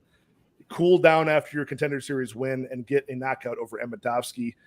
So I like Joe Pyfer here by knockout. I took that prop at +110. I put just a half of a unit on that because I already have him parlayed with Javid Basharat. That's my 1 unit parlay. And I parlayed 2 guys that are making their debut. I feel very dirty about that, but I think they come through. And it's combined parlay odds between Basharat and Pyfer is -142 odds. So, not going for anything crazy here, but I think Pyfer gets him done. And dude, the props on this fight are so ridiculous, right? We're looking at round 1 KO for Pyfer is only plus 240. The under two, Right. the under 1.5 is minus 205 for this one. Yeah. And it seems like a parlay piece, honestly. Fight doesn't go is something ridiculous, like minus 400 or some shit like that. So, Oh wow. Amedovski comes in with the same game plan, either a jab overhand, right, or a jab cross, trying to knock their head off, and he gets chinned. So, yeah, come on now. He's 34 years old. I don't think he's going to come in here and make a statement over a guy as talented, all the physical tail of the tape advantages of Joe Pyfer, a guy who's motivated. I think Pyfer gets him done early with a clean counter hook, the way he did on the Contender Series. What do you see on this one? Do you have any faith in Amedovski? Are you an Amedovski fan here? No, I'm the opposite of a fan, which is not a fan of Amedovski. He's terrible. He's just a brawler. Yeah, man, he's just a brawler. Like you said, he's going to come forward, pressure you, throw them same couple combos. That's why Joseph Holmes was able to hit him with that step-in knee within like 30 seconds because he does the same thing, man. Doesn't even have that much head movement on. He's basically a brawler.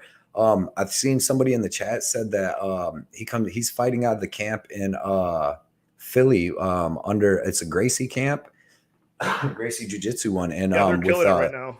With Sean Sabatini Brady over there, Sabatini and Pyfer, and they got a bunch of killers there. So I really like this Pyfer, like you said, super well rounded. UFC's giving him a layup here, man. So give me Pyfer, and I think he gets it done in the first round. I think that Amedovski just comes at him like crazy, and I think Pyfer's going to hit him with a big shot. Because I mean, basically Amedovski got knocked out and choked out in his last fight by Holmes. Holmes hit him with that knee, which like dropped and knocked him out for a second, came back, then he got choked out. So give me Pyfer. And like you said, man, I really like that under 1.5. I think that hits, and they got it set at a pretty big line, but for a reason. Do you like that one though? At under 1.5, I have that at minus 205. I'm sure it's around that price tag. I mean, that would imply, what's that implying? A 67% chance that it goes under 1.5. That's the line you're paying. So you would have to assume if you're trying to get an edge, it goes, 75% of the time under 1.5. Do you really I don't really like that, to be honest. I hate 1.5s. Like, they're bad. just hate 1.5s unless it's like Jailton Omaida. I want somebody, I want both of them to be finishers, and then somebody that's coming at you. Their only like style is finish them, like we were saying earlier. Like they know no other way but to come forward. It's like Kamzat, you know what I mean? Like I have seen Amedovski go to decision. He did go to decision with Jocko, but Jocko's the most decision because Jocko didn't want to go for the finish. So I think he held him on the ground. If you were Joe Pyfer, do you want to go in there and swang and bang in round 1 with a guy who could put your entire career on pause if he beats you? Right. His first UFC win, he's either going to be fired or beat you and still get fired. You want to have that embarrassment and undo everything you just did over the past year, rehabbing your arm, winning on the Contender Series, getting a fast rise to the top here as your debut. I would be very tentative to go in there against Amedovski, but it doesn't seem like the type of guy Joe Pyfer is, honestly. But and I mean, I just feel like if Pyfer gets him to the ground, he's going to submit it too, because it's like Jocko took him down 2 or 3 times, had like 12 minutes of control, but Jocko, he ain't going for no finishes at all. But Pyfer, man, this dude's a powerful dude. I see him getting the finish. I really do. But I don't have no bets on this fight either way. I want to see how it turns out, because it also sucks when you got a guy like Pyfer who likes to throw power and stuff, and is pretty technical, but then you got a guy like Amedovski that's just throwing crazy punches, and you never know if Pyfer is going to get into a shootout with him, or if he just gets caught with one stupid punch. So stayed away from this fight. And the line's so huge. If you had Pyfer a little lower, minus 2 something, I would like him. But he's, like you said, he was all the way up to minus like 500 at one point. So what I did was I was about to put a straight bet on Zellhuber at like minus 260 or something like that, which I would have been fine with. And I was like, Amedovski is right there. Like it's kind of a layup, like just attach that on, piggyback that on. So that'll probably bite me in the ass, but what are you going to do?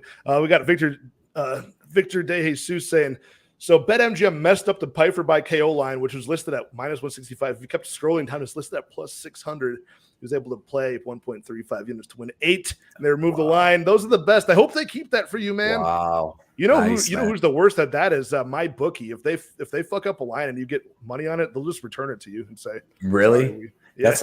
I had a couple little problems on my bookie. That's why I love Yeah. just going to the casino, man. And even though I don't get the best lines on stuff and all that, but You know who had a really good look was Papa Chuck. I think because they would just, it wasn't going to happen anyways. But Papa Chuck, he chatted out on one of the live streams. I forgot whose video it was when Holloway faced Volkanovski. They had Holloway by KO. I think was like supposed to be plus 550. They accidentally typed an extra zero and put it at plus 5,500. oh wow, So you could put like $25 to win like $1,000 or something. If that happened. So a lot of people steam that and they just returned your money. They just said we're not playing that. Man, no, do not pass go, do not collect $200. Yeah, They just take their shit back. Yeah. I've heard some bad things about some of the online places. Somebody told me though, I don't know. That's all I do. You're an OG. You go to the casino, and I live right on the border of Illinois. So I could go down to Chicago and place it, but I do mostly offshores. I do like the American books when I'm in Illinois, but for the most part, I've BetOnline's decent, Bovada's decent. There's some other good ones. Bookmaker's decent. And I don't have problems with them, but yeah, my bookie I've heard called my crookie before because they can kind of screw you on some big bets.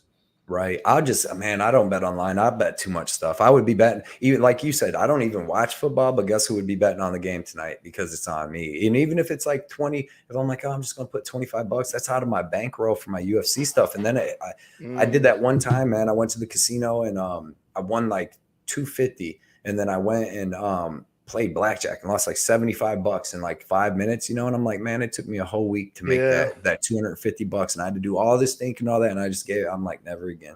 So I was, because I've been going to the UFC fights since I was a little kid. I was raised pretty much in the casino going through to watch fights. And like, I never really got into the gambling side of like playing cards. Like I like poker and like blackjack, but going to the tables, I'm not really into, and slots I'm not into.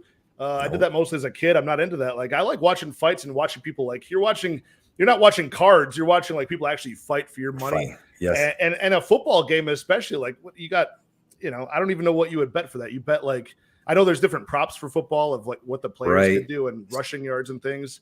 Yeah. So I guess you could clean out, but imagine like I'm watching, what am I watching? I'm watching Boser and Nascimento go at it for like a couple units of my bankroll. What am I going to watch, a 4-hour football game for like a couple units? Like I don't got time for that, And it's team sport, man. I want to bet on one dude. I know what this dude's going to do. I don't know what all 64 people on this offense and defense are going to do. It's why MMA, man. MMA is so fun to bet on. Like it's just like I sit there, I get the bet sweats. You know what I mean? When you got a big bet and it's coming up and it's two tough dudes, like whoever, when we get to the Rodrigues Chidi fight, I don't care which side you bet on that, man. When that fight's about to start, you're like, damn, you're going to start rethinking everything and everything. I mean, I get that whether I got money on it or not, so I might as well try to get an edge on it. That's why I started gambling a few years ago on it, ended up working out. But moving on to a very divided fight in the MMA community this week, Bill Algeo and Andre Fili at featherweight. Yeah, I see people split on this one, and I was too, to be honest with you. But I'll let you kick this one off and tell me what you think about it. But just a quick question: what do you think this will be lined at? This is like what, minus 135 for Fili, plus 110 Bill Algeo, I want to say currently. It's tight. Yeah, so about that price on some books. Tightening up a little bit, right? Minus 125 plus 105 Algeo. Well, it went down. It was kind of close, almost a pick 'em for a little bit. Yeah, man. What do you think this will be? Before I kick this off to you, what do you think this will be lined at if Andre Fili had not been knocked out by Joe Anderson? Andre Fili minus 190. 190. Okay. If that fight just didn't exist, still should be. Like Andre Fili's better than Bill Algeo everywhere in MMA. You know what I mean? He's actually, I was shocked to see he's a year younger. He's got more experience, throws way cleaner technique, throws way more power, has way more variety of strikes, has the wrestling advantage if it goes there, which I hope you don't use it. It's just going to gas you out against Algeo.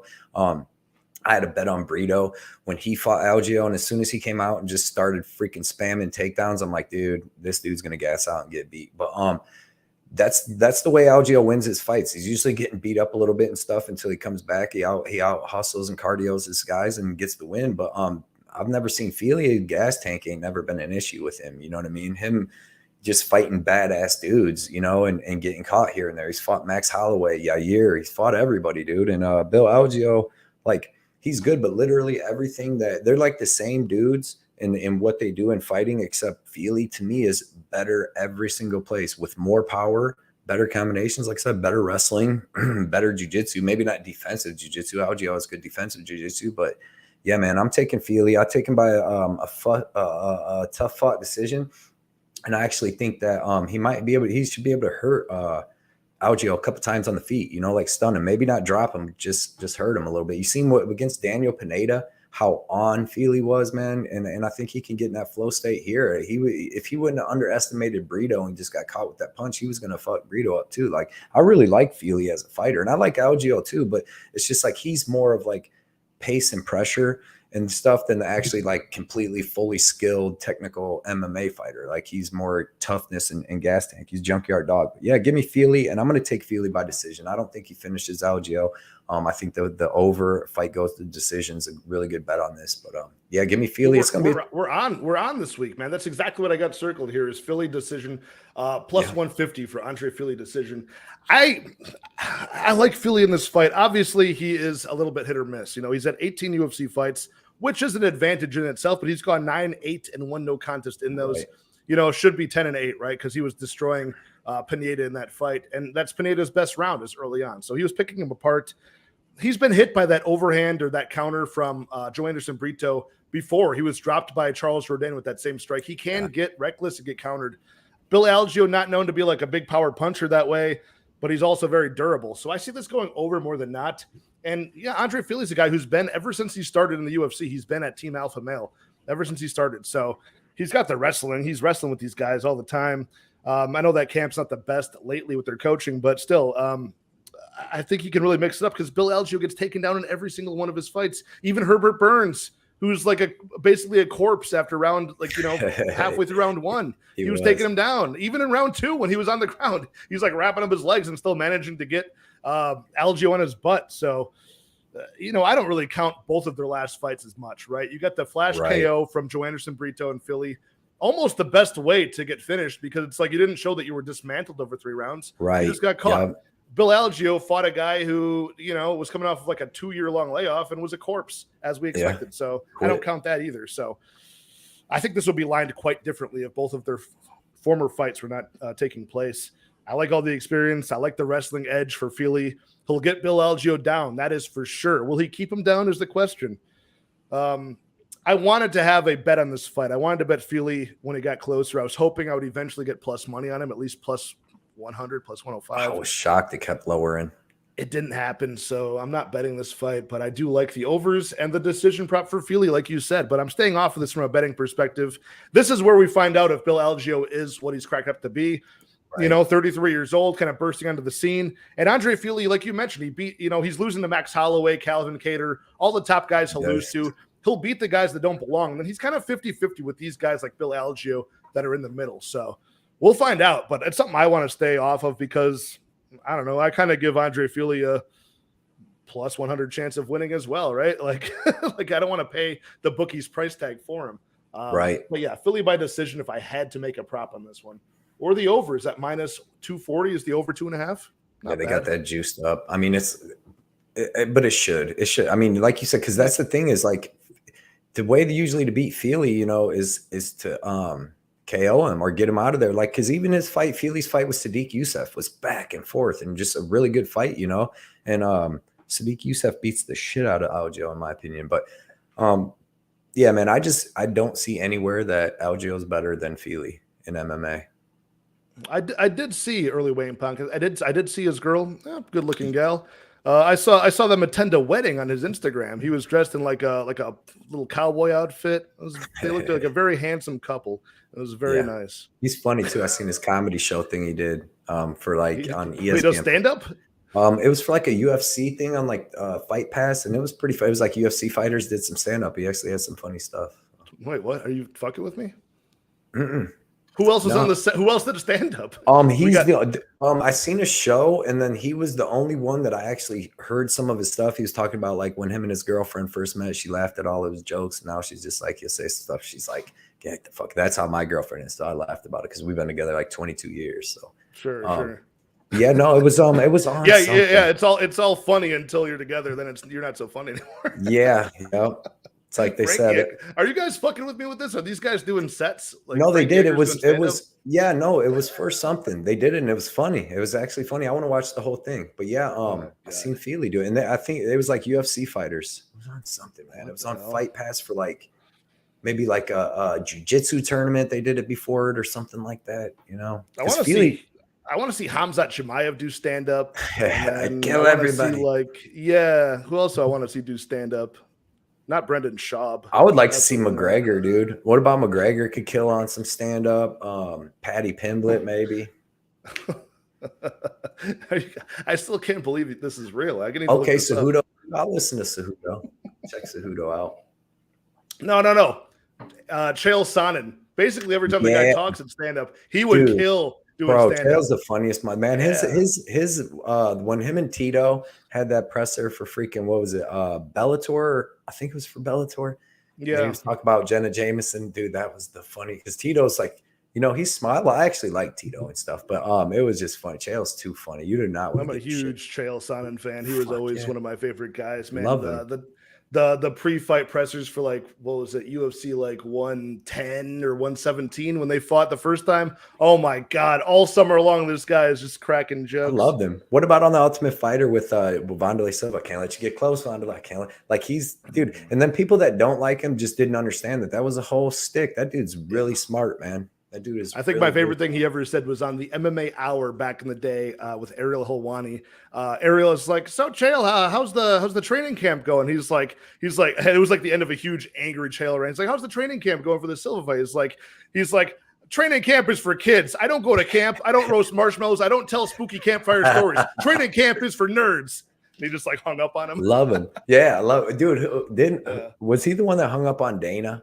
Did you see the thing where he was like he did like a prank on him? He was like, "Hey Dana, what's that guy saying?" or something. You have to see that. And he hangs up, and Dana's like, "What's he saying?" And he already hung up on him. I love Chael, man. Chael had so many funny moments, man. But we're moving on to actually the co-main event. Finally, guys, thanks for sticking around with us. We got 31 live viewers in the chat. You guys are the best. Go ahead and hit that subscribe. Subscribe to Blood Money MMA Bets as well. Follow him on Instagram and Twitter. Very sharp guy, as you guys have seen from talking through these props. But we got Gregory Rodrigues and Chidi Njokuani at middleweight, the co-main event. And this is what me and Cody consider the people's main event of the night. We both want to see how this one shakes out because we got two guys at middleweight who are 6'3", physically imposing guys. You know, not too far, past their prime. Chidi is 33. He probably arguably has better experience as a pro in more high-level arenas, right? Rodrigues, a little bit newer to the UFC, came off the Contender Series, had to go back to the LFA to win that vacant belt. He's now 12-4, is Rodrigues, with 6 knockouts and 4 subs. I like Rodrigues here, man, and I was looking for every reason to pick him in this fight and lay a bet on him, but I couldn't do it because I came back to the fact that this might be a war. You know, Gregory Rodrigues loves to drag guys into a firefight. And I think it's a firefight he could win against Chidi Njokuani, but he could also lose because Chidi's got that death touch recently. So the best game plan for Rodrigues is from the get-go, maybe play with the hands a little bit at kickboxing range for a minute and then shoot for the takedown and just hold him there and start fishing for ground and pound and submissions. Gregory Rodrigues is a great mount, great balance on top. When he pounds the guys out on the ground, they'll eventually give up their back, and he's got an amazing back take, leg triangle, wraps up the chokes. I mean, you don't see many submissions from this guy, only 4 subs, but he pieces guys up on the feet is what he likes to do, so that worries me, because if he gets in a war with Chidi, he could end up getting chinned. Sometimes he leaves his chin up in the air during these slugfests. So, man, I give the BJJ, the wrestling, the power probably to Rodrigues, just from like his kicks and his punches, but Chidi's got the power as well. He may have arguably gotten better with his defensive wrestling since his days in Bellator. You know, I'm kind of trashing Chidi's defensive takedowns because of all of his losses have been that way. From his Bellator days, he's usually getting defeated by guys from getting taken down and either ground and pounded or submitted. So I come back to it's maybe a 50-50 fight. I think more paths to victory for RoboCop here, which is why I want to bet him, but I could not pull the trigger because I don't have enough plus money on Rodrigues. What do you think about this one? Who are you choosing here? Do you have any bets in this fight? You broke it down exactly the way I seen it. I picked Rodrigues, pick him by finish because I same as you. Like Chidi's got the great striking, maybe the more one-shot power, but dude, Gregory Rodrigues is well-rounded with excellent striking and power. You seen him knock out Julian Marquez, and nobody does that. Obviously, his wrestling and his jiu-jitsu is better. I know Chidi's got that black belt now, but that's more of like a defensive black belt, so he doesn't get finished. But the way I attacked this fight, I was with you on Gregory, dude, and I wanted to bet him, but I'm like, dude, I can also see him getting hit in like the first, 2 minutes and getting finished because Chidi's that dangerous. And I don't know if Gregory likes to wrestle a lot because I feel like he gasses when he wrestles. I feel like that's why he didn't wrestle Petrosian that much. I feel like when he wrestled Jin Young Park, he got that takedown, dude. Like you said, man, flow state on the ground was just going from his back to the mount and just like excellent. But then in that second round, dude, he looked like labored and gassed, and Park started taking off on him a little bit. But then Rodrigues obviously was able to hit him back and get that finish. But if he wrestles Chidi like that, and then Chidi survives and comes out in the second round looking like that, and Chidi's gonna finish him on but yeah, man, because Jin Young Park ain't much of a finisher. But I'm gonna take Rodrigues. But the way I attack this, I bet the under 1.5. I bet it at plus 110, and I just think that these dudes, like I'm envisioning Rodrigues not grappling because, like I said, I don't think he ever wants to be tired against Chidi, and I think that they're both going to be going out there scrapping, and they both got the KO power. That's what I'm looking for when I'm betting unders. Gregory Rodrigues, I'm definitely looking for the fact that he has no problem getting into firefights, even with Julian Marquez keeping his chin up. If they're both throwing heat, man, both these guys are finishers. And like I said, even if Gregory Rodrigues comes out and wrestles a lot in that first round and doesn't get the finish, I feel like he'll be a little slow and gassed in the second. Maybe Chidi can hit him with the elbow in the clinch or something like he did with Dusko.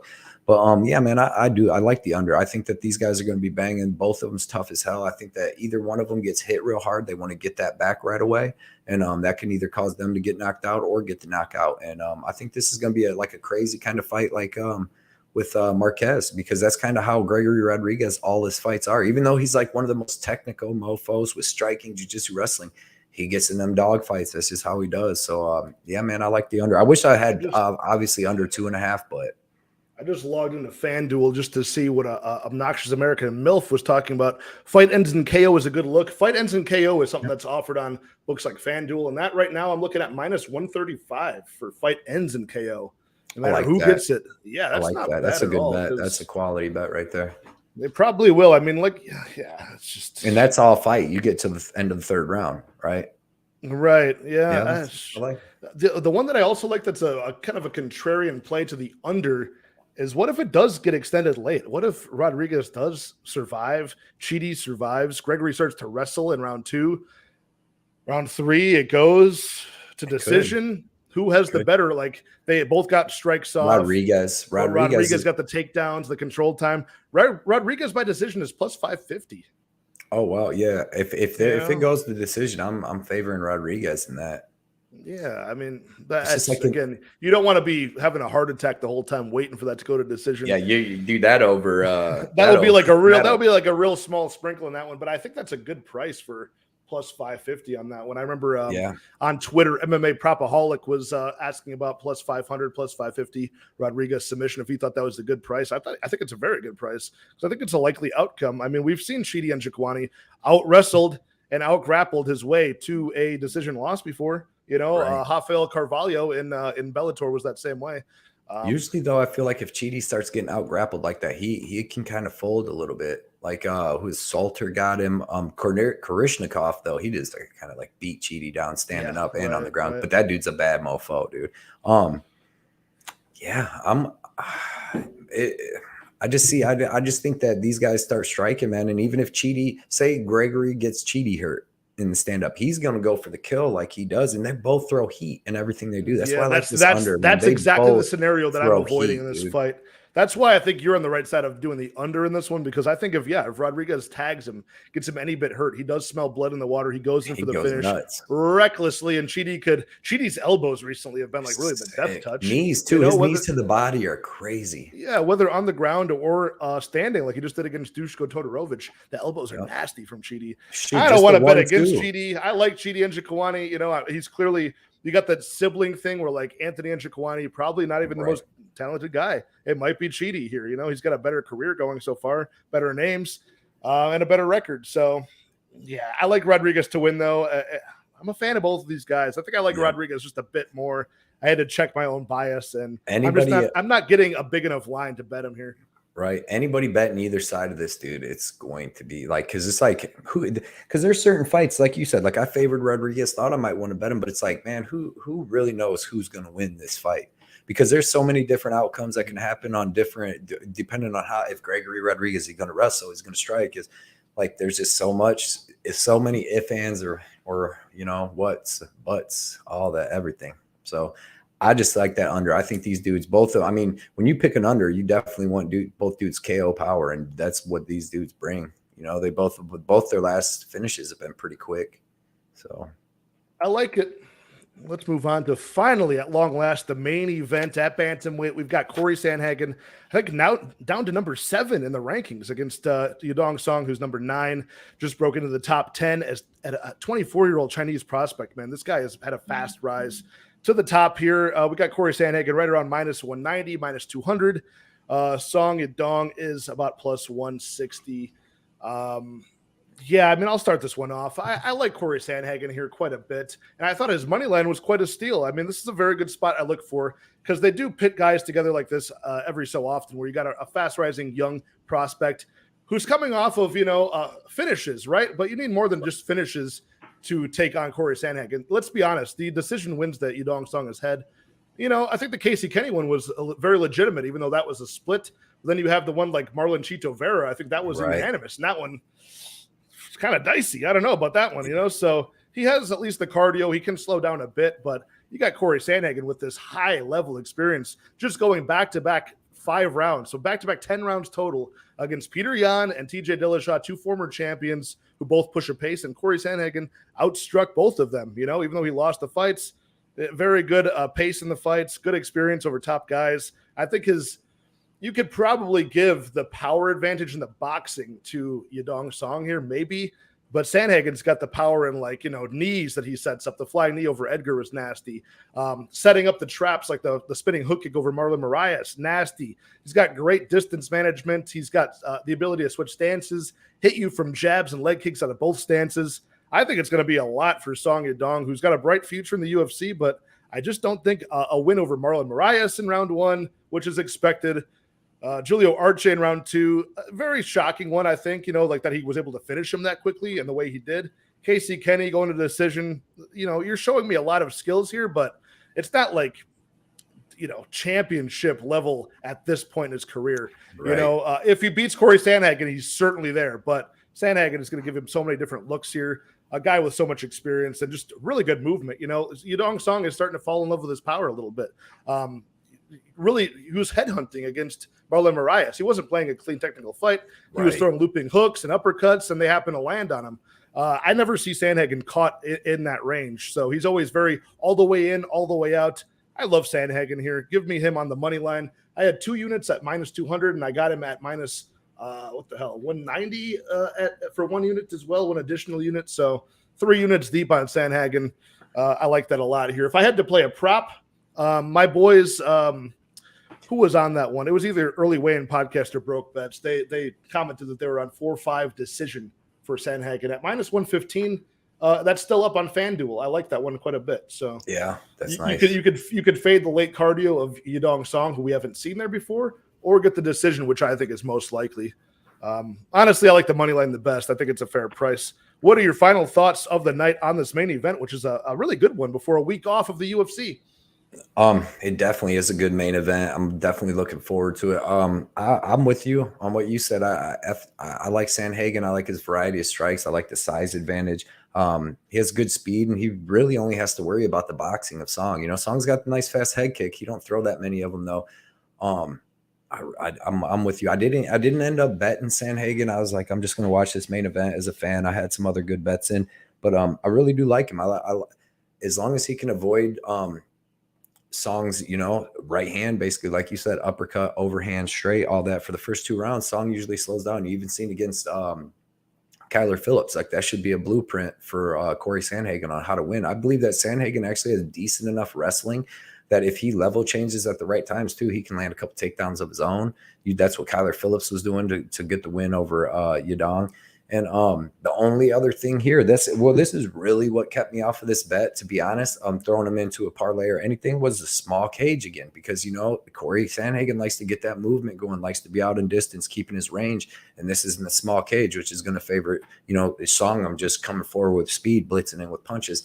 But I mean, that's the only advantage I see him having. I see Corey Sandhagen being the way better MMA fighter, way more well-rounded and better in most spots, other than maybe one shot knockout power with his hands. But he could hit Song. Song likes to come forward and pressure guys, and he could hit Song with that flying knee too that he got Frankie with, and just excellent timing on his flying knees when people are pressuring him forward. He's going back and then just jump. So yeah, man, give me Sandhagen. Like with what you were saying, what's the 4-5 mean decision? Does that mean either he finishes him in round 4 or 5, or decision is -115? Like, yeah, he could finish the fight. He could finish the fight in round 4, round 5, or win the decision, and you get the bet based on that at -115. Well, that's fucking amazing, really. I mean, I don't, because you've basically got a decision prop with the late round, the championship rounds, going in favor of the guy who's had that experience.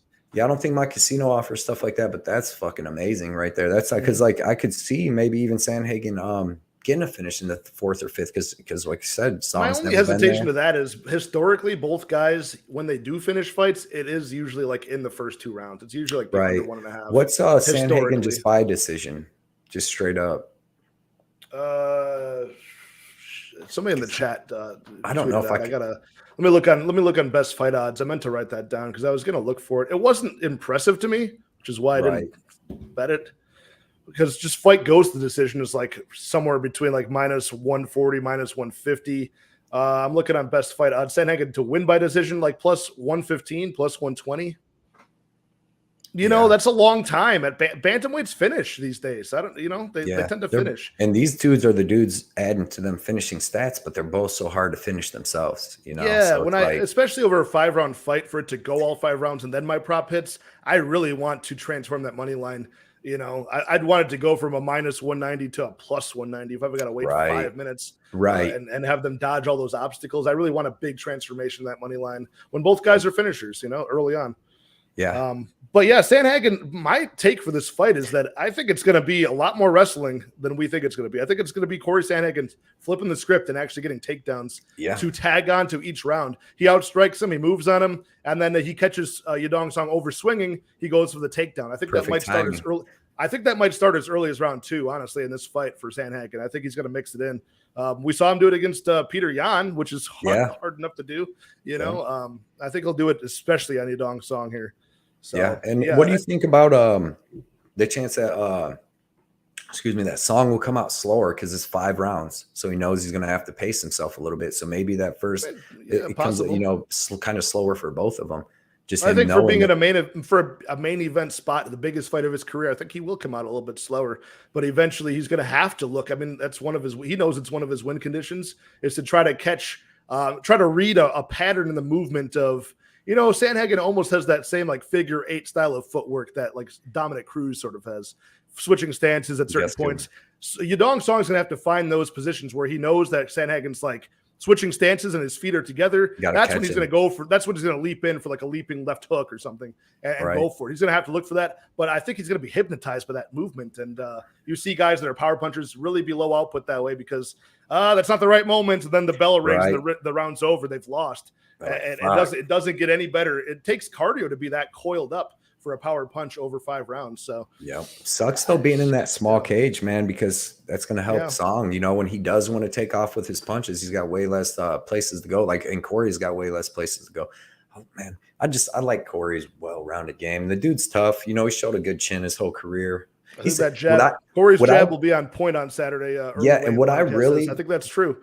The most impressive thing I've seen about Sandhagen, one of them was like him switching stances and throwing inside and outside leg kicks. Like he must be ambidextrous because he's keeping the same power with either hand and either leg, throwing head kicks, body kicks. I mean, he works the body, head, and legs phenomenally, dude. He's a good fighter. Both of them are, but he's got more. It's a thing of beauty when you see that, because you'll see guys. Johnny Walker's a guy like that, where he switches stances, but he clearly prefers one stance over the other. Right. You know, if you see him, he'll throw a high kick with his right leg, and then he'll land and be in southpaw. He clearly is not that comfortable being there.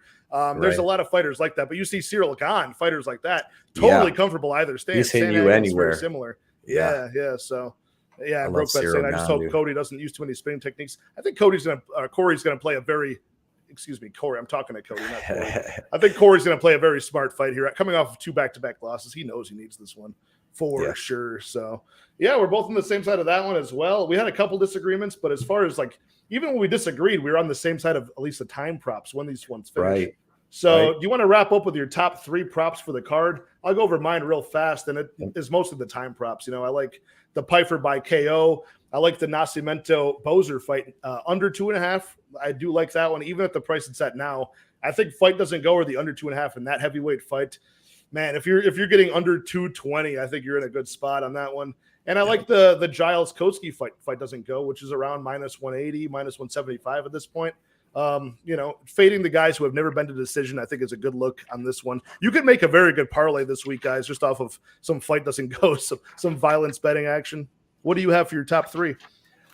My top 3, I'm gonna go with Andre Fili by decision. I really think that he's gonna get that. But I'm gonna take the Agapova under 2.5 rounds. I really like that bet. I really think that them girls are gonna go at it. And you got a bet on that one, right? Yes. Yep. Yeah. And then I really like the Rodrigues under 1.5 rounds. I just think that they're going to go at it, man. And both them dudes are so dangerous. And then what you touched on, that Boser, like the under 2.5, like you got, was so phenomenal. Like that's a lock to me. Like that you did great with that, especially at -110, dude. I really like that. I couldn't believe my eyes. I thought I was on the wrong fight for a second.